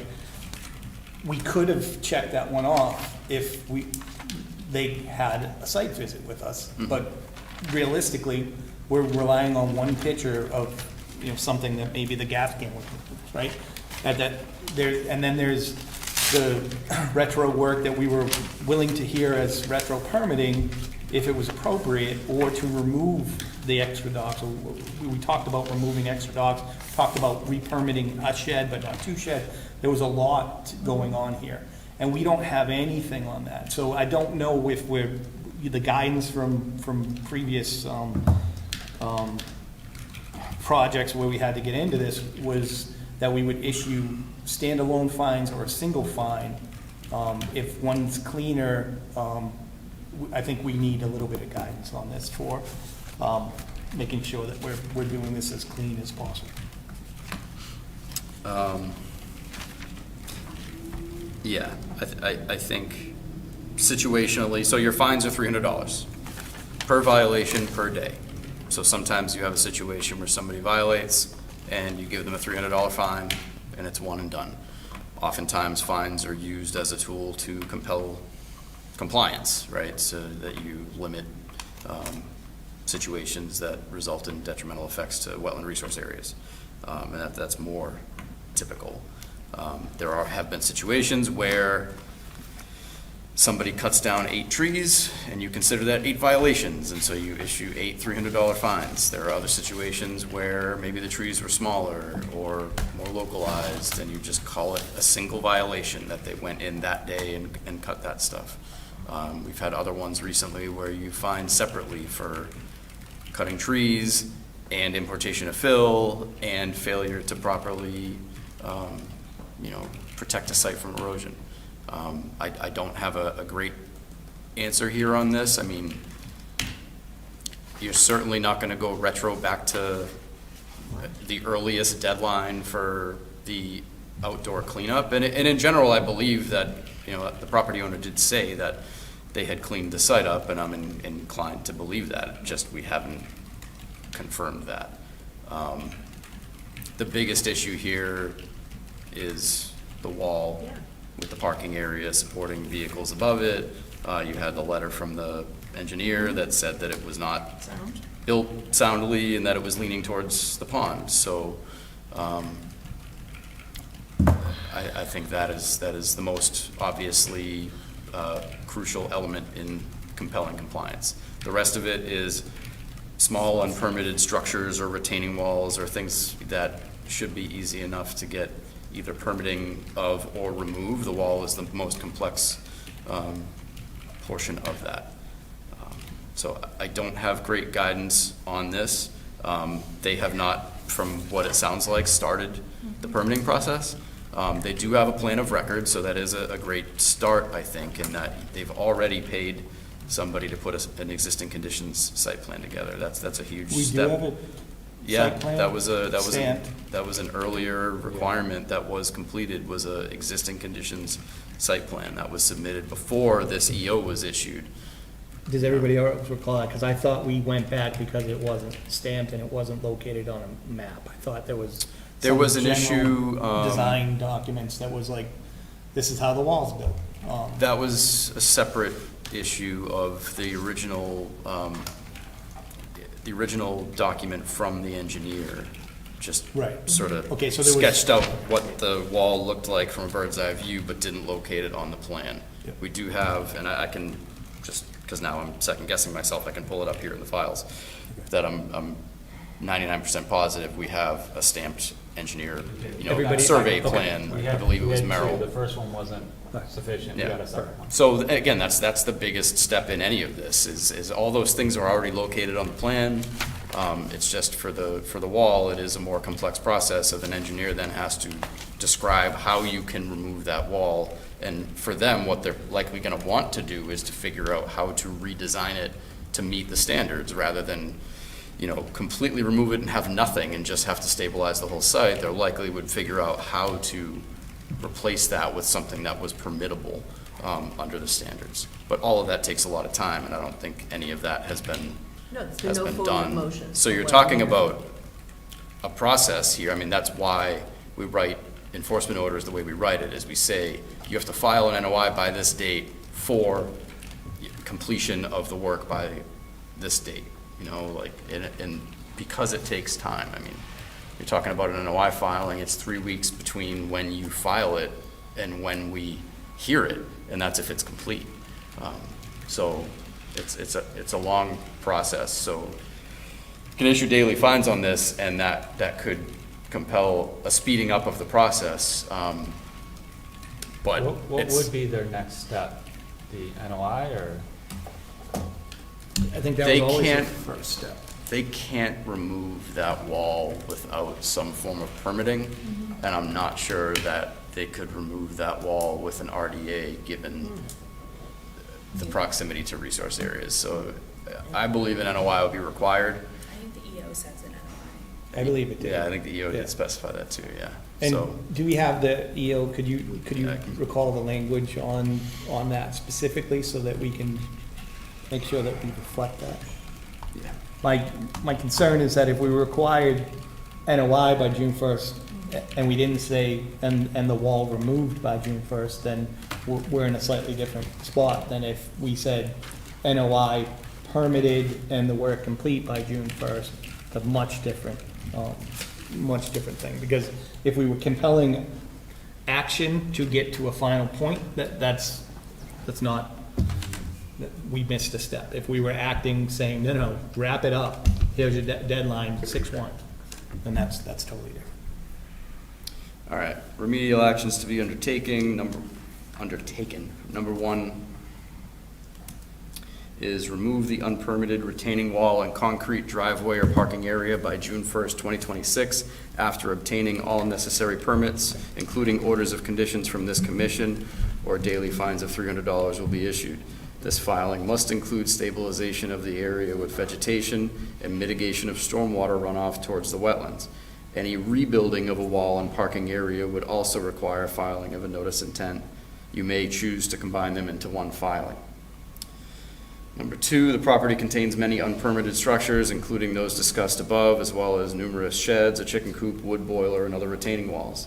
By June 1st, 2026, the property owner shall either remove these structures or get retrospective permitting for them. Number three, the property owner shall take all necessary steps towards maintaining the buffer zone in order to avoid contamination of the wetlands or smelt pond. No trash or waste may be present outside of proper refuse containers with lids, particularly along the slope between the dumpster and the pond. The dumpster must be closed unless someone is actively putting trash or waste in it. No hazardous materials or chemicals, gas, petroleum, pesticides, etc., may be stored within the buffer zone without secondary containment. The property owner has until February 1st, which was then modified to a later date, to improve these conditions. Any evidence of violations will be met with $300 fines daily until the violation is remedied. And then there was a fourth section talking about the remaining dock and referencing the commission's released dock guidance, and that they would have until July 29th, 2027 to see specific enforcement action related to the dock, but it may be in their best interest to include that in the notice of intent being required for the other purposes. All right, thank you, Matt. Was that clear for everybody? Pretty clear. Yep. I think we put them on notice that it needs to be done, $300 a day. When was that issued? That was issued on January 14th. So we had 6 months. In 6 months. My thought was this: I think the first condition, I think we hold true with what we stated, and then we issue additional fines for each of the other items that weren't cured at this point. And I would say that we issue those as one-time fines, the walls daily, like we established. I would say that the retro permitting and the cleanup with the site visit would be one-time 300 to be completed by 6/24, and then weekly thereafter if it's not completed, until it is completed, or something along those lines, a little bit more targeted. But that's my thought on that, so I'm open to everybody else's. I wonder if you could clarify, I'm not sure if I totally understood. You're issuing several one-time fines and one daily fine. Right. Okay, So thank you. on the original EO, we had 3 items that we Right. needed cured. One was a, hey, 6/1, $300 a day afterwards. I think That's the we stay wall. there. That's the wall. Okay. And I wanted to permitting make for sure I that. heard that part Yeah. correctly. Yep. And then the other 2, in my observation outside of what the full-time people actually do for us, is that we got a picture, we didn't get a site visit. I don't think we checked off the 3rd condition or the 2nd condition, whatever it was, about getting everything out, cleaning it up, making sure that it's maintained. So I think that we want to keep that on the table, which is why I'm saying, let's give them a one-time fine. If everything's cured, fine, have Matt come out, document it, and then we know that, all right, we solved that part of it. And then the 3rd point was on the retro permitting. They didn't hit it, we asked them to hit it. I think we hit them with a one-time fine, and we also give them some date certain to complete that, or we issue daily fines like what we laid out there. That, I think that's a defensible move from my side of it, but completely open if you guys feel I differently. agree with that. Can I ask, so basically what you're saying is $300 daily, so basically what we're doing, we're updating the enforcement order with new language. We're saying $300 daily fines for the wall portion of that EO until that's complete. And you're issuing a one-time fine for the outdoor trash situation with setting a date certain for a site visit to confirm. So basically what you would do is you put this on another agenda, Yeah. and you would say, we're issuing you a $300 fine, and we're giving you until this date to coordinate a site visit for the conservation agent to My confirm. proposed date for that would be 6/24. That should be the easiest minimum bar that we could get there. Get him on site, have him visually see it. He comes back, he tells us, don't worry about that. We don't worry about that moving forward. Right. Bust it off. Okay? And if he's unable to do so, then daily fines begin on the 25th. Yes. Okay. And the next step would be a one-time fine on the unpermitted structures. Is that again with a With a date with a certain. date certain for 24. the rest of that? That one's permitting. How long do you Right. think that, because I don't think, if we're living by our own guidelines, it's gonna take 3 weeks. Okay. What we're saying is, they should have everything they need at this point, pay the guy to put it together, have it come here, and maybe we give them a month. Yeah, So- give him a month to issue the permit. It's just a matter of whether, so certain portions of it could certainly be done through an RDA. And then there are certain portions of it that probably can't, and that may be an indication of that thing, maybe, like if you need a variance for it, then maybe that's something that you can't get permitted in that location. So I mean, maybe you, if you could do an RDA, But that that's might not- be good enough. That's their responsibility. No, but I'm thinking about timelines, like, because if they need an NOI for something, that's a longer timeline, and even Well, with an we can RDA. issue- We give them a 1-month deadline to figure that out, and they can come back And to come us in. in 1 month and say, hey, we looked into this and we need more time. We do that all the time. That's We- true, we- yeah, We right. say we're gonna get a fine if you don't do this by a certain date. They come on that certain date and say, these are reasons why we weren't able to do it in time. We say, okay, we'll give you continuance, you get another 2 weeks, and then the fine.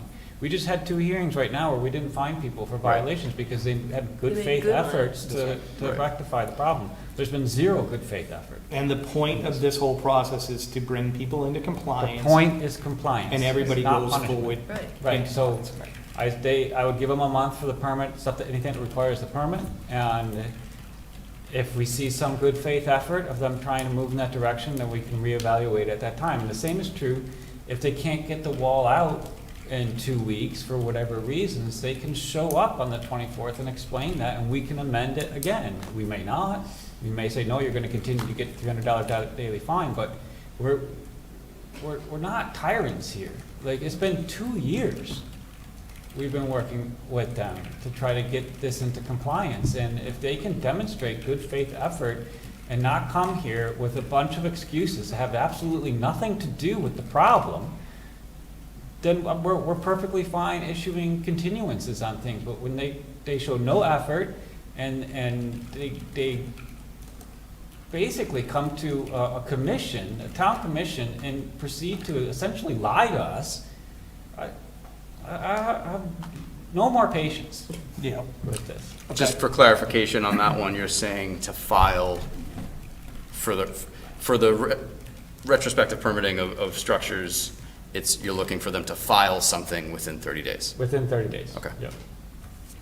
And then it's $300 a day after that. And if they don't come file 30 it. days and say, we're really trying to get it done, we'll deal with it then. But I gotta just say, for the record, a last minute response the day of saying that, oh, I couldn't find an engineer is not going to sway me to compassion. So report that, please, back to your clients, that this needs to be a deliberate effort to come into compliance, and that's I the think- only thing that's gonna get us back into the, I think every lawyer out there knows the definition of good faith. And I would expect our present company to understand that. well said. So All July right. 8th would be the date for that. The 30-day. So basically, you have June 23rd deadline for the site visit and the permitting of, or for the filing for unpermitted structures to be, no, wait, sorry about that. That's the cleanup. You wanted June 23rd for the cleanup to be discussed on the 24th. You gave 30 days on the unpermitted structures, which would be July Eight, July 8th. 10th. 10. No, not 30 Unless you days. want to tie it to, No, July, they have to have. Two commission they have to meetings? be here by the meeting in July 8th. okay, so you would give them to July 7th, so here, July that on the 7th. 8th? Yeah, Okay. thank you. By end of business day, July 7th. Is that enough time for you, Matt? Should be. Yeah, if all they have to do is file something, then that's fine. You know, it's, and you're gonna see it the next night, so if for whatever reason it's a bad faith effort at a permit filing, you'll know it, and I'll probably know it by that meeting. And then you're talking $300 daily fines for the wall issue until it's dealt with. Are you bringing that back in front of the commission on any particular date for discussion, or just it's ongoing until they comply? I think ongoing until Ongoing. compliance at that point. I think ultimately, they should be facilitating the response now and begging to get on to the next. Yeah, if they Meeting. can show evidence So- that real progress is made by the 24th on the wall issue, I would be open to suspending the Suspension. daily fees. Yep. Again, Good faith. good faith is well Yeah. defined in American law, so. Okay. All right, so the start date for these fines, I would say today, because I don't like retro fines.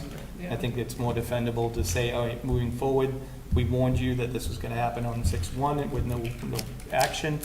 We've reviewed, you've not achieved any action, we're moving forward as of today with this fine structure, until all things are resolved. Everybody on board with that? Okay. So your fines for the wall are starting tomorrow? Tomorrow. Okay. All right, do you need anything else from us, aside from the vote? More staff. Sorry. I think I have everything on this that I need. The only, so, and just for them right now to hear sort of the process for how we do this stuff is we typically will write a week's worth of, if it's a daily citation and we have no reason to suspend them, we're not literally writing them and delivering them every day. We'll typically work weekly or monthly for delivery of this. This is a tricky property to deliver certified notice to. Certified mail doesn't work. I can use town constable delivery. Alternatively, they've picked up documents in my office before and just signed a delivery receipt. So Well, if they want to work with my why don't office we on that ask sort of stuff, then that's If they have a fine. preference through their attorney. Mr. Angeli, do you have a preference on whether or not we utilize the constable, or if they want to come in and pick up their enforcement notices and violations? Alternatively, can we deliver to his office? Is that, because we probably could deliver to his Yeah. office through certified mail. If he has the authority to receive, yeah, absolutely. If he's representing himself as their lawyer, so I expect that's a possibility. But let's hear. Mr. Angeli? Yes, yep, we can either pick it up or you can send it to my office. That's fine. All right, you have his contact information, Matt? I believe I do, yeah. I may email you to ask if I don't have it, but I believe I do. Okay. Did he email you? Or I thought he called today. Has he? I have emailed. Okay. We have emailed Okay. a few times. I'm just not sure. I don't recall if it was in your email signature, but if it's not, I can reach out. Okay. All right. Do you need anything else, or just about? No, I think my other thing is that if there's a legitimate issue with the owner of 40 Rabbith Road, and I know that from a legal standpoint, that's something that can really be applied, but if it puts this property owner at odds with the owner of 40 Rabbith Road, who it's been discussed before that a portion of what was done here is actually on the property of 40 Rabbith, that they have sort of an agreement that they don't mind that they use that. If it will put them in a bad situation with the owners of 40 Rabbith Road, we can do a site visit that doesn't include me, that can include any one or number of you. Well, So- I have issue with that. Yeah. And I'm going to say Not playing that game. there's a legal right of way, and this is official town business. If we Yeah. need to put a constable with you because for whatever reason, they're not comfortable with you being there alone, then we'll talk with Jay and we'll make sure that we go through whatever steps. They can communicate any kind of requirements that they have for your access, and we will do what we need to do. But what I don't want to say is that we've not gotten anything from 40, 28, 30, whatever it is, saying that the town of Kingston is not allowed to visit for official business. Yeah. And even if you did, it would still be illegal right away. So No matter what, I'm gonna be there at 46 Rabbit Road because we have permit follow-up on that property anyways, so it's not that as much as, my point was if it puts this property owner at odds with somebody that they have some sort of a No, agreement with. They should have taken care of it. That's not even a concern for us at this point. Okay. Okay. All right, so if you have all the information, perhaps at this point, we make it official with the motion as described. I'll make that motion. Okay. We have a motion by Brian, second by Megan. All those in favor say aye. Aye. Opposed? Abstained? Hearing none, that motion carries. All right, thank you for your time. Matt will be in touch.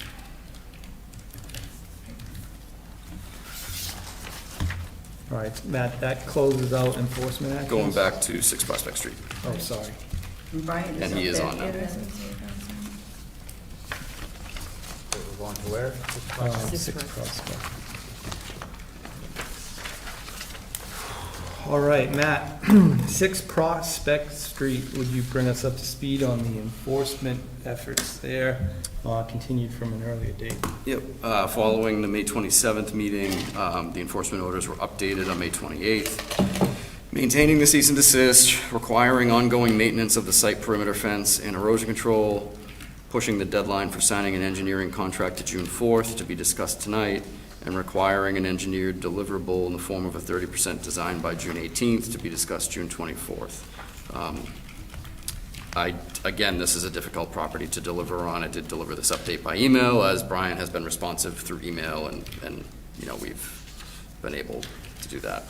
Actually, issue on my behalf on this one, when I first issued this document to him, I scanned it in, I printed it as a double-sided document and scanned it single-sided.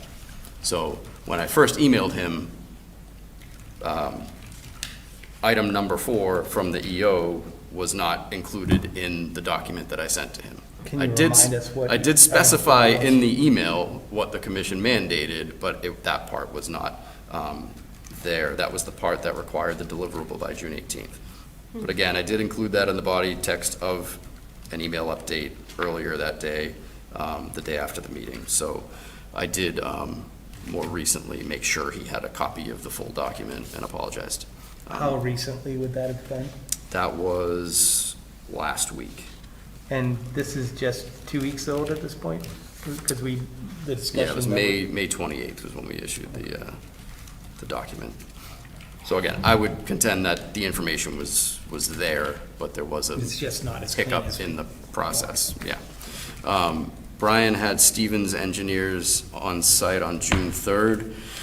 They were there to review the dam, and he was gonna have them look at the culvert issue and advise them as to whether they would take on the project. As of the next day, June 4th, Brian said he expected they would have something written up before tonight, but we don't have anything yet on that. He has been responsive on that. He emailed, I believe, even earlier today on that with an update. And a quick drive-by look at the site on June 3rd showed that the pallet fence is still in place, but the second level of pallets has fallen down on most of the site, leaving that protected area only a single pallet high. So we had discussed that at a previous meeting, but never really got down to whether or not that part was in compliance or not. But that's where we're at, and Brian is on here tonight. All right, we'll open it up, discussion. Mr. Eck, would you like to comment? Yeah, unfortunately, I've been trying to push on Stevens, you know, from my perspective, I'm trying to get a structured quotation on the situation, which they say they're getting back to me, and, you know, I just can't, I emailed them again today, trying to push them along, saying we got deadlines, but I feel a little bit at the mercy of their speed. They know I'm pushing on them, but I've also, prior to them, I reached out to maybe 8 or 10 other engineers with limited response back, and the response I got back, they weren't geared up to take on this type of project, so, I don't know if it's unique, but I made efforts to have another engineer. I always like to get 2 or 3 people to come out and assess things and get prices, so unfortunately, Stevens has been the only one responsive. They did come out. They just need to get back to me, reporting on the plan, and I'm pushing on them. I'm also working with the town, talking to the town's attorney next week, just to have fallback plans. I'm trying to not just come to the board with only this one option of delay, in anticipation of getting a high cost assessed and trying to get ahead of the second step, which would be funding the project once we get the engineering, documents. So, like I said, I'm meeting with that attorney next week to discuss that as an option to work with the town of Kingston, if need be, if this project ends up being, as expensive and lack of options, so to speak, once we do get the report back. But yeah, I've been pushing on them. They did get out there, which I guess is a plus, but still haven't got back their findings, and they did say they would get it. They would try to get it to me this week, is what they said last week. But like I said, I feel kind of handcuffed. I've made some progress, obviously, but I feel handcuffed controlling that speed of recovery. The perimeter fencing, we do have a fence that surrounds the property with barbed wire, where it's gated and locked at night. The second story of the pallets, it could be restored, but it didn't feel, the juice wasn't worth the squeeze as far as it fell over. It's still protected with that one level. It's keeping people out of it, but it's still, we knocked the rest of the second layer down, so it wouldn't be, a problem. But right now, it's just at a one level, but it's totally still, the perimeter's still covered. But that's kind of where everything is at, and I hope to get an update on what it's going to entail to fix the culvert, as soon as possible. But I've only had luck with one engineering company to respond and come out, so far. All right, Mr. Eck, let me ask you a couple of follow-up questions, and we're opening this up to the board at this point. You stated that you had an engineer that responded and came out. Can you answer the following question? Did you engage this engineer, or did this engineer come out through the state? Well, this engineer, I'm not sure how. Well, let me restate it then. Did you engage this engineer directly to come out to look at the culvert, and his report is because he looked at the culvert and he's going to give you a deliverable that would satisfy our enforcement orders or not? And follow-up is, did you engage this engineer and pay for his services at this point? Well, I've obviously, I reached out to a bunch of people, as much as No, as I'm sorry, possible, let's and- keep it very and then- direct. It's a very pointed question, okay? Yes, so. Did you so the engage reason- this engineer directly, or was this the engineer from the state who also said, oh, well, I'll see if we're interested? I need to know what kind of action we achieved. Yeah, they didn't say that. No, they were, and, I understand your question, and. Please, yes or no, and sir? it's- Yes, so, I just need a minute to answer that question. Did you pay the engineer? No, they came out to address the culvert because I asked them to, because they were affiliated with coming out for the dam inspection. And they said they could do the culvert and look at the culvert and get me a price on that as well. So So, That's- did you receive a price from the engineer to do the work that was required by the enforcement action? I don't have a price from them. They had to come out and evaluate the culvert and give me a price, and that's what we're waiting on. Did they evaluate the culvert, or did they look at the dam? Yes, they Which- did both. So they surveyed the failed culvert, which is the That's correct. subject of your being here tonight. They've done the due That's correct. diligence work on that, is that correct? That's correct.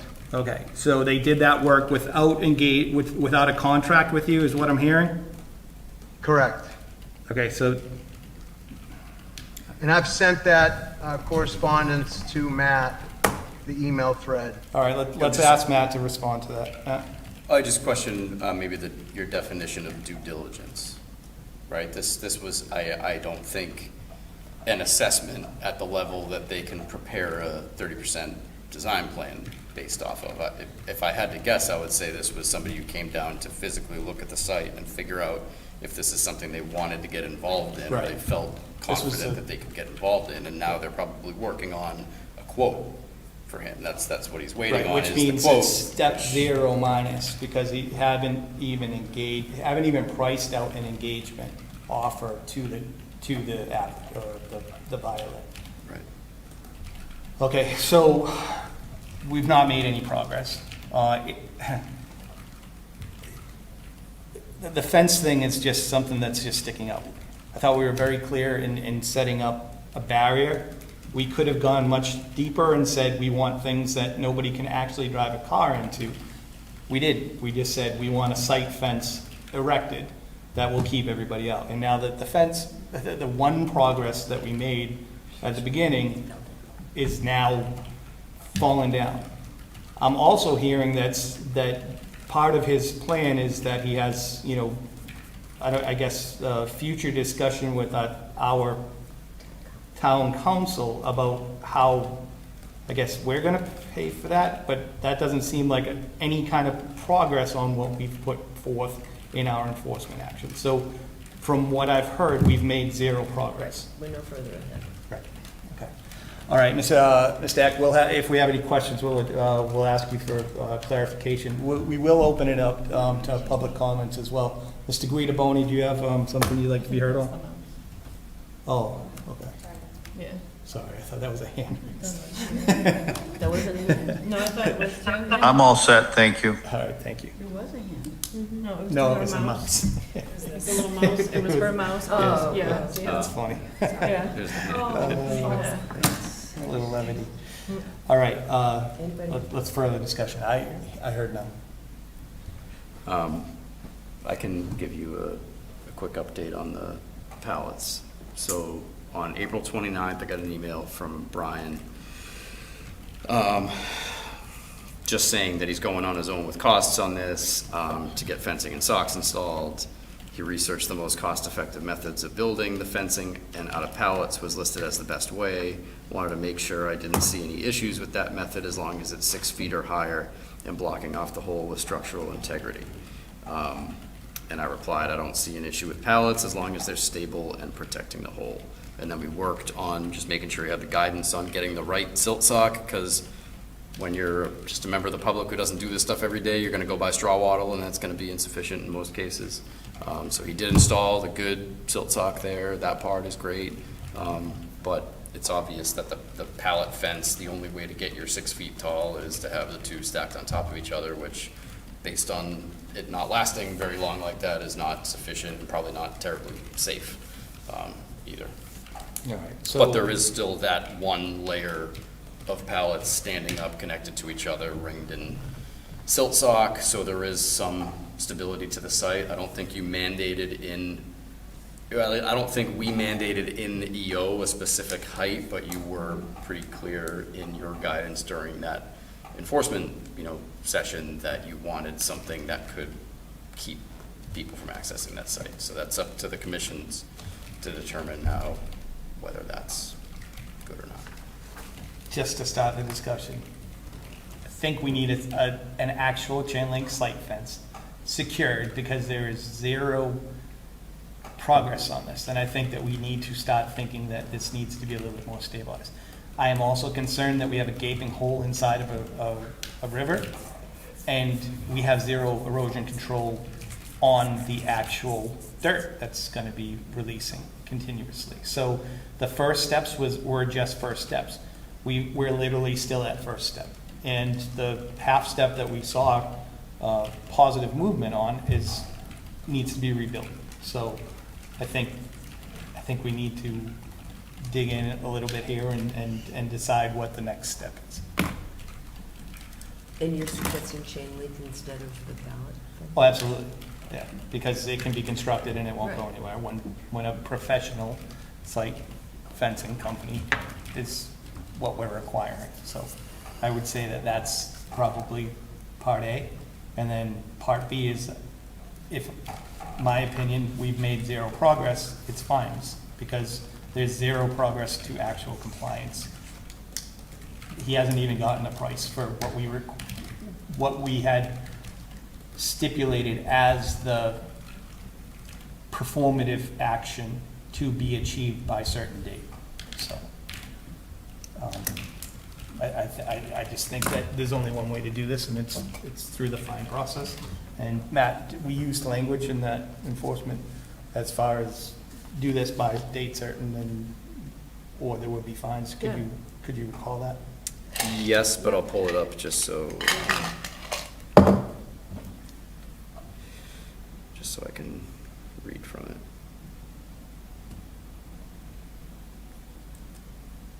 All right, so these are the updated EOs that were issued May 28th.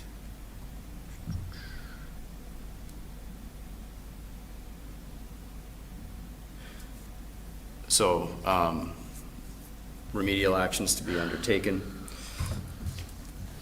There was the immediate cease and desist, I just left that on there. Then number 2 is the occupant shall maintain the site perimeter fencing enclosing the area 10 feet landward of the excavated hole with at least 6-inch diameter silt sock encircling the fence until the Conservation Commission deems the site fully stable.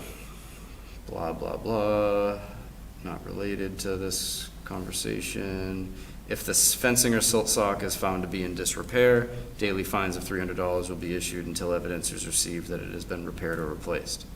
Number 3, the occupant shall engage the services of a professional engineer towards assessing the culvert and preparing a solution that addresses ongoing risks to adjacent and downstream wetland resource areas posed by the current condition of the culvert after the unpermitted work. The occupant shall provide evidence of a signed agreement with a qualified PE to the Conservation Department. If evidence of the satisfactory completion of this action is not received by end of business on June 4th, 2026, daily fines of $300 will be issued until said evidence is received. The Commission will discuss compliance with this action at their June 10th meeting. And then the portion that he didn't receive until, well, in its official format until June 4th was number 4, which says, at the direction of the occupant, the chosen professional engineer shall provide their written findings accompanied by a 30% design plan for the solution discussed above to the Conservation Department by June 18th, 2026 for the Conservation Commission to review at their June 24th, 2026 meeting. And then just for the Commission's awareness, there's always a please note beneath the last action item that says failure to comply with this enforcement order will result in further enforcement action by the Commission under the KWPR. Further noncompliance can be subject to administrative penalties imposed by the Kingston Conservation Commission with each day of each continuing violation constituting separate offenses and fines of not more than $300 each. Right. So I kind of feel for what the applicant is saying about how difficult it's been to get engineers out there.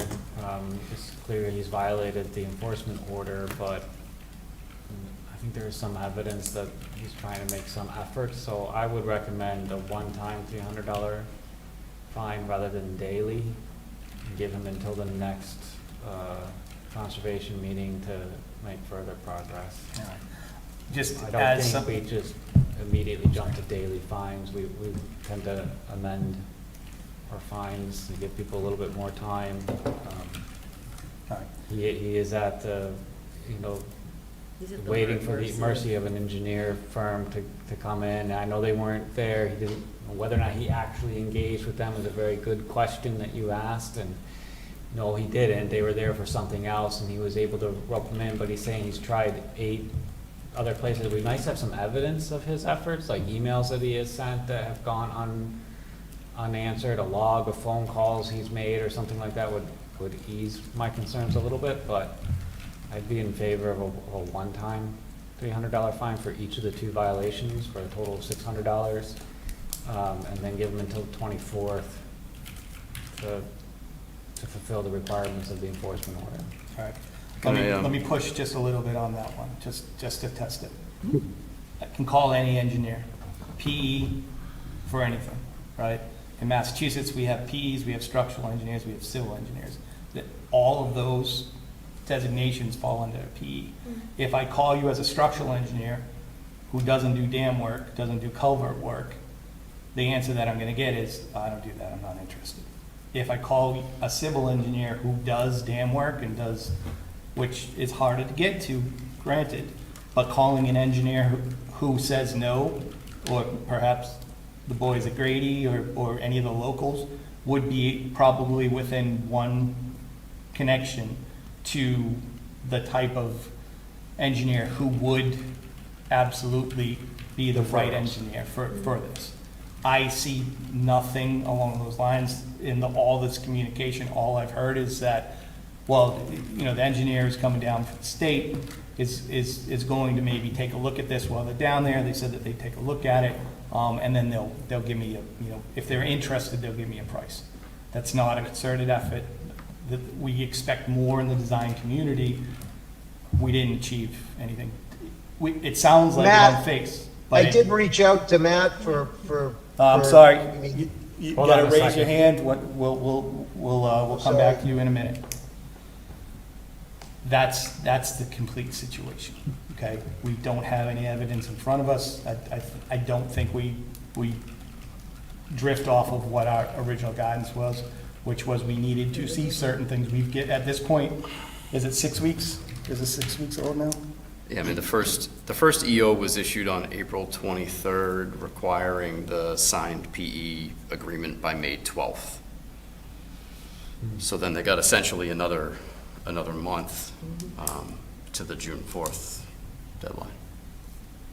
We're not making progress, and that's my litmus test to you, right? If you think given what I just said, you still feel the same way, I'm open to it. But if you don't feel the same way once you hear those facts, then consider it, that might not be the best action, given what we've seen today.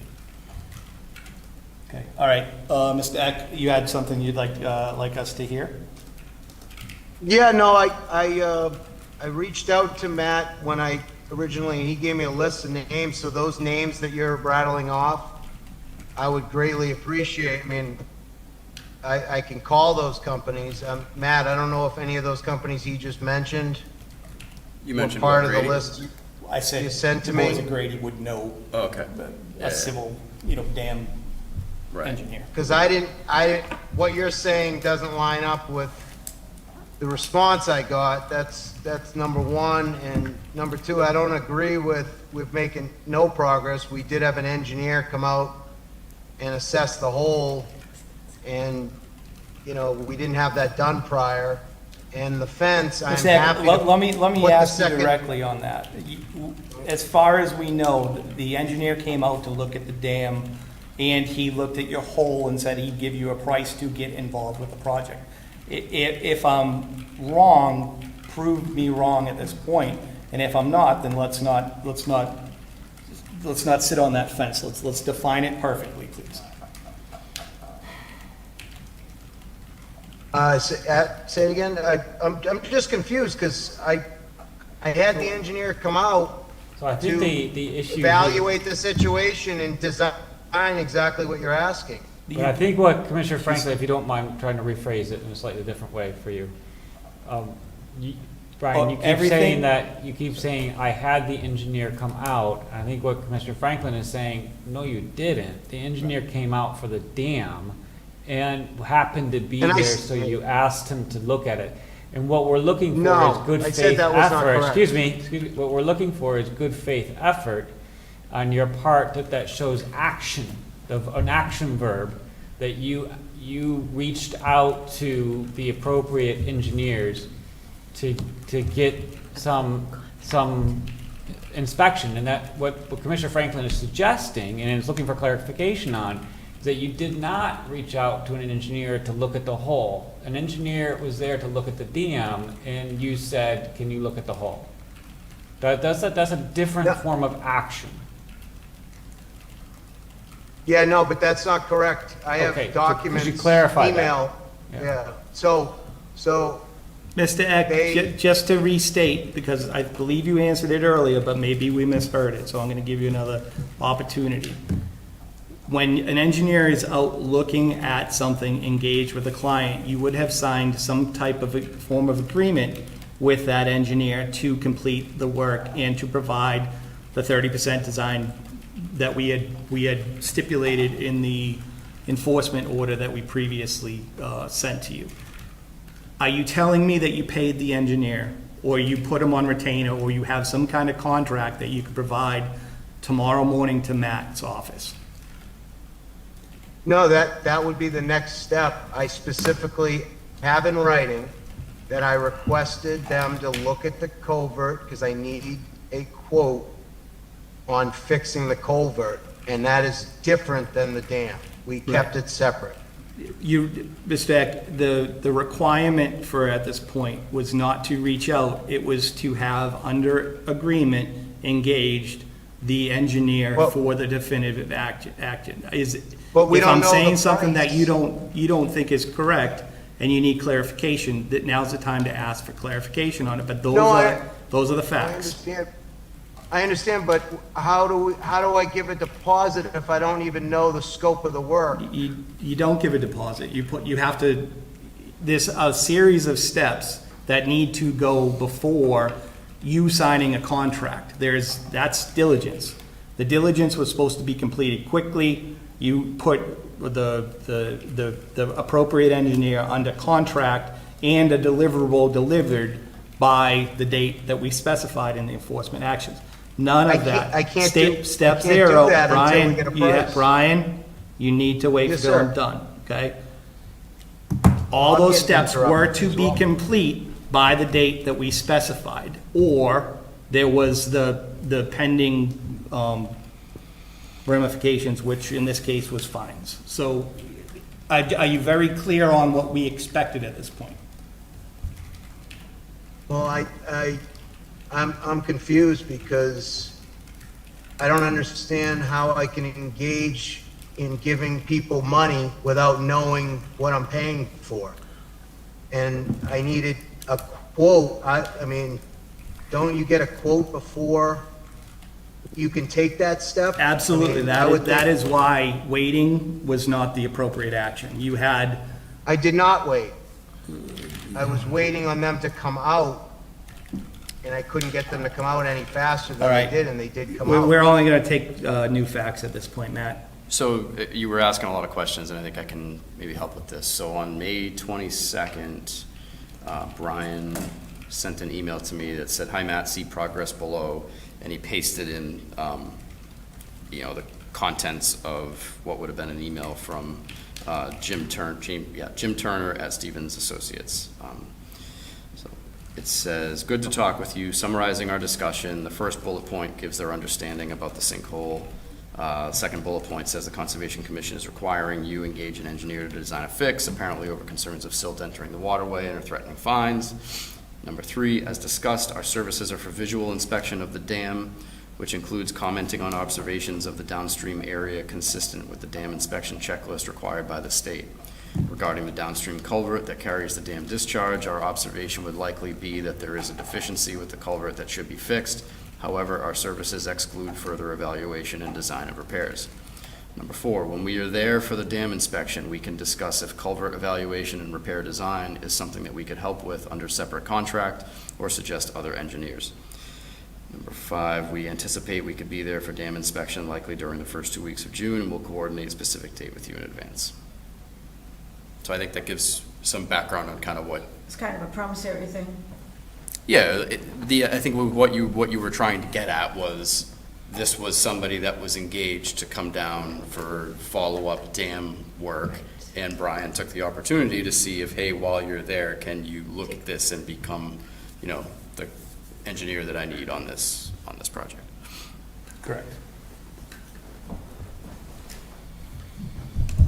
So I think, I could understand from what he said that, and what he just read, that he believes he's done due diligence. He's waiting for this one to come. And they said they were coming. They just haven't yet. Just due diligence is It's- specific to the engineer. The engineer would do his due diligence Right. through the, not the observation of the whole saying, all right, well, I'll get you a quote. That is not due diligence. The due diligence comes after I give you the quote, you sign the proposal, and Well, now it's not his engage. fault they haven't come yet. The engineer that was there was there for the I know, state. I know. There was It's there was a- no action. Kind of a So, slippery thing, right, yeah. so.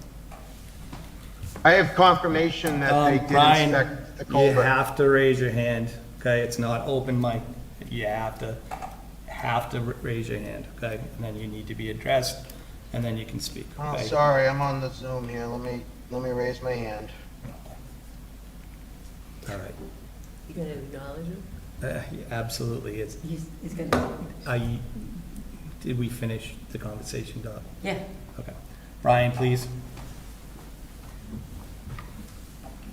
Am I able to talk? It's okay? Yeah. Okay. No, I got confirmation that they did inspect the culvert separately.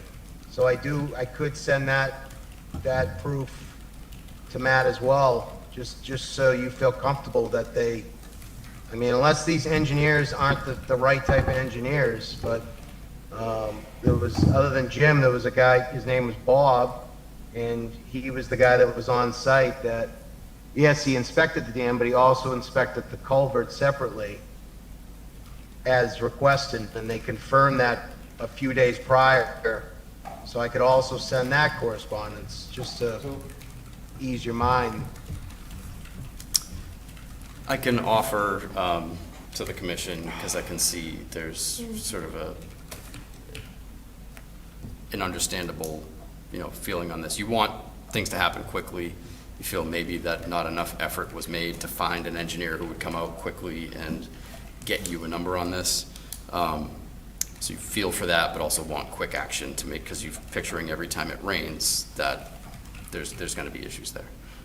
Affecting the resource areas that are important resource areas. And potentially undermining the Correct. rest of the culvert. And making it worse. There's considerable concern here. Yes. So I will offer that the commission can and has in the past rescinded fines. So if you want to issue fines on any enforcement issue that's in front of us, thinking that somebody might come into compliance in a couple of days, they can come back before you after they're in compliance and say, no, I'm in compliance, would you please consider waiving those fines? And you have that option. You don't have to, you can say no, they can appeal whatever, they can do whatever they want. But that is an option that you always have, in that in certain situations that might compel a little more proactive, attention to the needs than further continuance would give. And then you have the option to wipe the fines if somebody requests it after they gain compliance. It's happened before. As far as I'm concerned, I don't care about the fines, it's the action that we're compelling with the fines. So if we rescind every fine that we ever put out there, it means nothing to me. But there's one tool for us to use to compel action, and at this point, we've had zero action. And whether or not we can argue if there was half a step taken, We can also point to the fact that there was no steps taken beforehand, that there was unprofessional excavation into a culvert that probably made whatever sinkhole condition worse. And then the most easiest part to check off was getting the fence built. It was site built out of pallets and it fell apart within a couple of weeks. We need to look at this through realistically, discover the body as it lies. The body's there. The damage was done, and it's only gotten worse since the last 6 weeks, so. I don't think anyone's in a disagreement over the facts. We issued an enforcement order. The applicant did not adhere to that enforcement order. The enforcement order clearly stated that fines of $300 a day would be issued following today's meeting. And the debate, I think, that is emerging is, to what extent are we going to execute on our enforcement? Are we gonna, I think the commission has in the past been fairly forgiving, and whether we continue that in this one or not, I think that's what we're all, at least what I'm debating in my mind, and I get a sense that everyone's debating. Do we issue a one-time $300 fine? Do we issue daily? I think we're all in favor of some sort of fine. It's just a question of how severe are we gonna go, and I appreciate the commissioner's recommendation about rescinding fines. I think that could be a good option. Can I add to that just a little bit as well? Because I touched on it a little bit, but didn't really elaborate that. Like we said before, issuance of fine is to compel action to get back into compliance. And then there comes to the level of, where things are at and what resource areas are involved and what the potential is. So if somebody does something in their backyard and there's not really a huge amount of issue with adjacent BBW or IBW, not that big of a deal. If it's a vernal pool and they've done work that's going to cause silt to run into the vernal pool, you want them to fix that. You want them to fix it yesterday, and you're gonna be firm with fines to make sure that they take quick action. Same thing with something like Smelt Brook, Salt Marsh, which is just downstream of this, where you have a site where we discussed before that this is concerning, right? You now have an open hole essentially in where a stream was put into a culvert that now exposes it to dirt, exposes it to further undermining, and you may be one big storm away from a pretty good disaster there. So I think that comes into play here where, yes, Brian, like I said, has been responsive. He's clearly been trying. It just, at this point, may not be enough. And is he in a position to hire someone to do work like this that is quite extensive and quite costly? I know that question has come up in the past. He also. I think we really can. No, It's so far beyond our. No, I know that, but again, it's a piece of the. no, but I get what you're saying when you're Yes. talking about you had somebody who already said, I need to keep costs down on this project. I'd like to build the fence out of pallets. Right.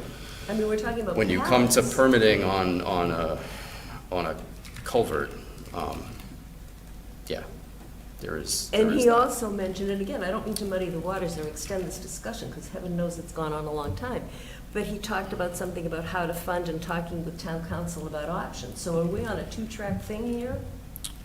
I don't really want to get into much detail of No, but again. conversations with council, but I think But we're trying to come up with They're not relevant. expectations that are realistic.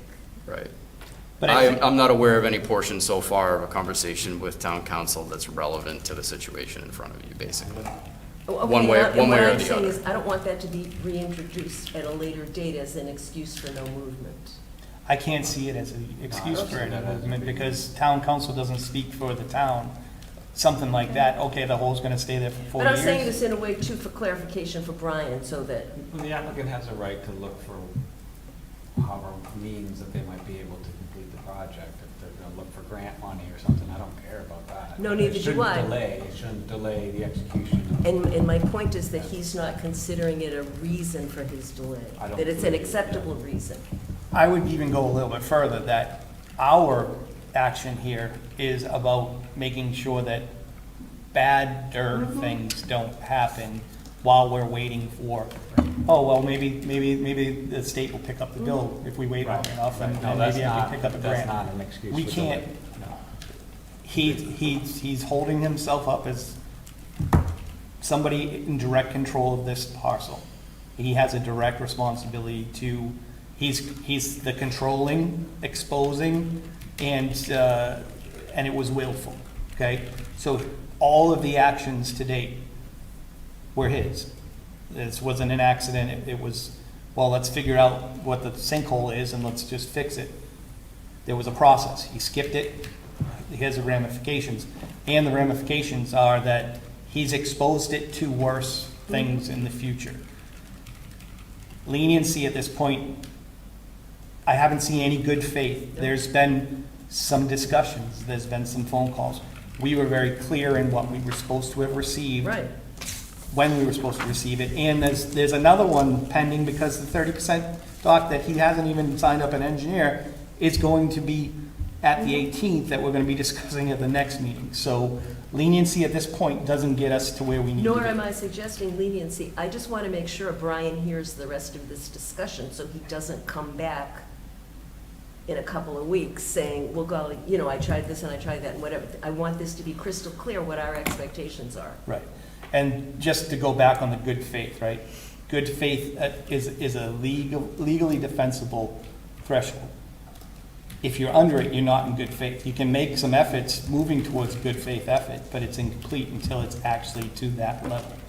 Bringing a good faith effort in front of us, I think, would mean something. What we've seen here today, I don't think Doesn't. achieves that, and that's not where we take our foot off Right. the car that we're trying to drive, which is to bring it all back into compliance. And every day that it's not is an exposure that shouldn't be there. And I think that's the only way that we get on there. So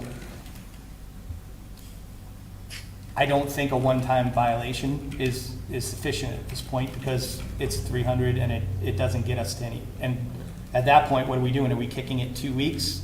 Give them another 2 weeks for one $300 bill?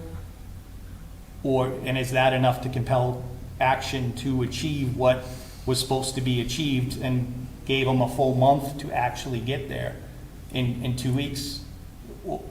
Because then we're gonna be talking about the other deadline that we missed. And I don't think that anything along that line is something that we should be waiving right now. I think we should stick to the original, and that would be my motion. If you strongly disagree, I'm open. I think that we also need a motion to better define the fence. Yes. Yeah, So we absolutely. I want think that we as can do two that. separate motions. I would prefer it as two separate motions. All right, so I would make a motion to, Let's do the fence first. Matt, to issue an enforcement order for a minimum 8-foot site fence. Chain link. Secure, Chain link. chain link site fence, set a minimum 10 feet back from the existing excavation limit. I'll second that motion. All right, we have a motion, we have a second. All those in favor Has it say aye. installed by date? Oh, sorry, installed by the day before the next meeting, which would be the 23rd, June 23rd. Thank you. Would you like an e-receipt? Did Brian second that? Thank you for shopping at accept the that? home. Do you accept that as amended? I'll second I think you made the motion, right? I Yes. did, Yeah, yeah, I'll but I second. amended it after you. Yeah. Okay. that's- yeah. All right, all those in favor say aye. Aye. Aye. Opposed? Abstained? All right, so that's the first part. Second part would be to start issuing, because of the lack of progress on the stipulated conditions of the previous enforcement order, to start issuing the fines as identified in that previous enforcement order. It's starting today. Starting tomorrow. Sorry, tomorrow. That would be my motion. Second. We have a second by Megan. We'll take a vote. All those in favor say aye. Aye. Aye. Opposed? Aye. Abstained? All right, so that motion carries 4-1. All right. Brian, Matt will be in touch. Thank you very much. Do you have any questions for us before we wrap it up?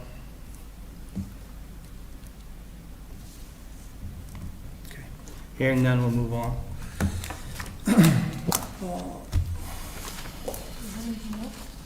That was it for enforcement, right? Correct, with minutes. Updates? Minutes, Sorry, I didn't see them. I didn't read the minutes. I didn't see. for shame. I didn't read them. Were there any minutes? I didn't. Kick the minutes. We're so updated on minutes that who cares? If nobody read them or didn't get them, we'll skip them. Marilyn read them. She does her homework. I read them. When did you There are, and it's available for the March Dot is 25th. asking when the meetings were, Where they were. minutes were. When did you include those in your first email?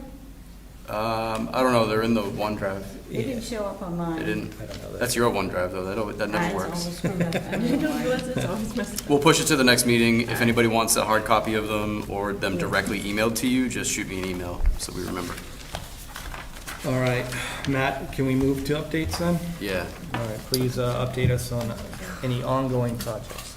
I would say the biggest thing is we had town meeting on Saturday. After some vigorous debate over the CPC articles, ultimately everything that we had sponsored or supported passed. So we get the funding for the Maple Street Conservation and Dam purchase, which is very tentative because we don't really know where that one is going or whether we can be a part of it or not, but at least now we have the money from CPC that was put aside for that.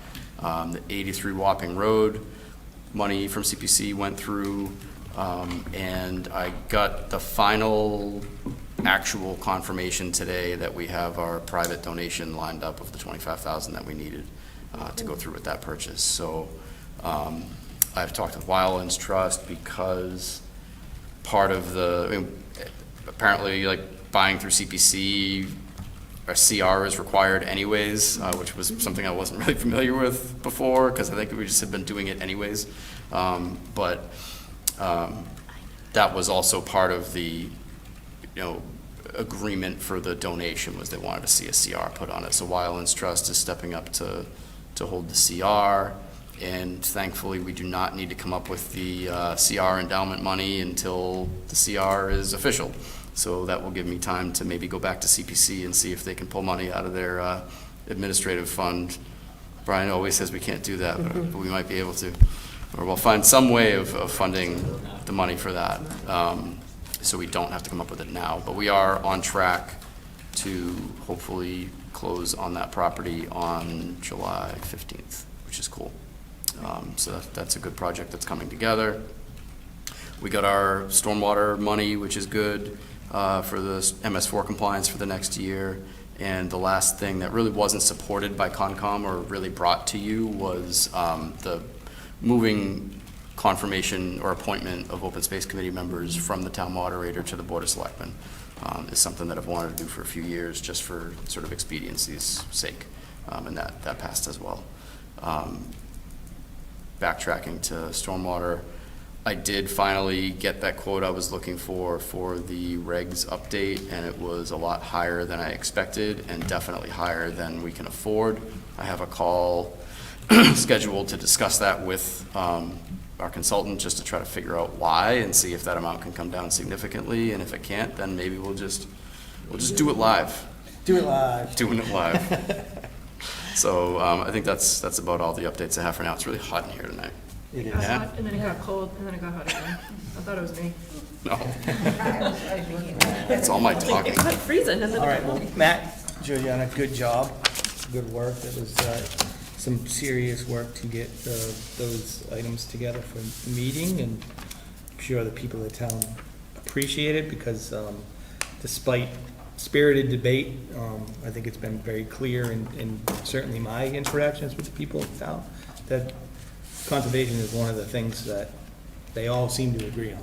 And while I think there's a lot of important things in the town, I think that, ultimately you gotta like where you live and, so I think what we do here is important. So, There was I wrote down his name. There was somebody who got up during the discussion of the Wapping Road article and gave a really great speech on how, he can't believe what he's hearing in the room. Yeah. It's just his husband. Just Kramer's Or husband. was maybe. Oh, is it? Was it? I didn't know his name. Jess Kramer.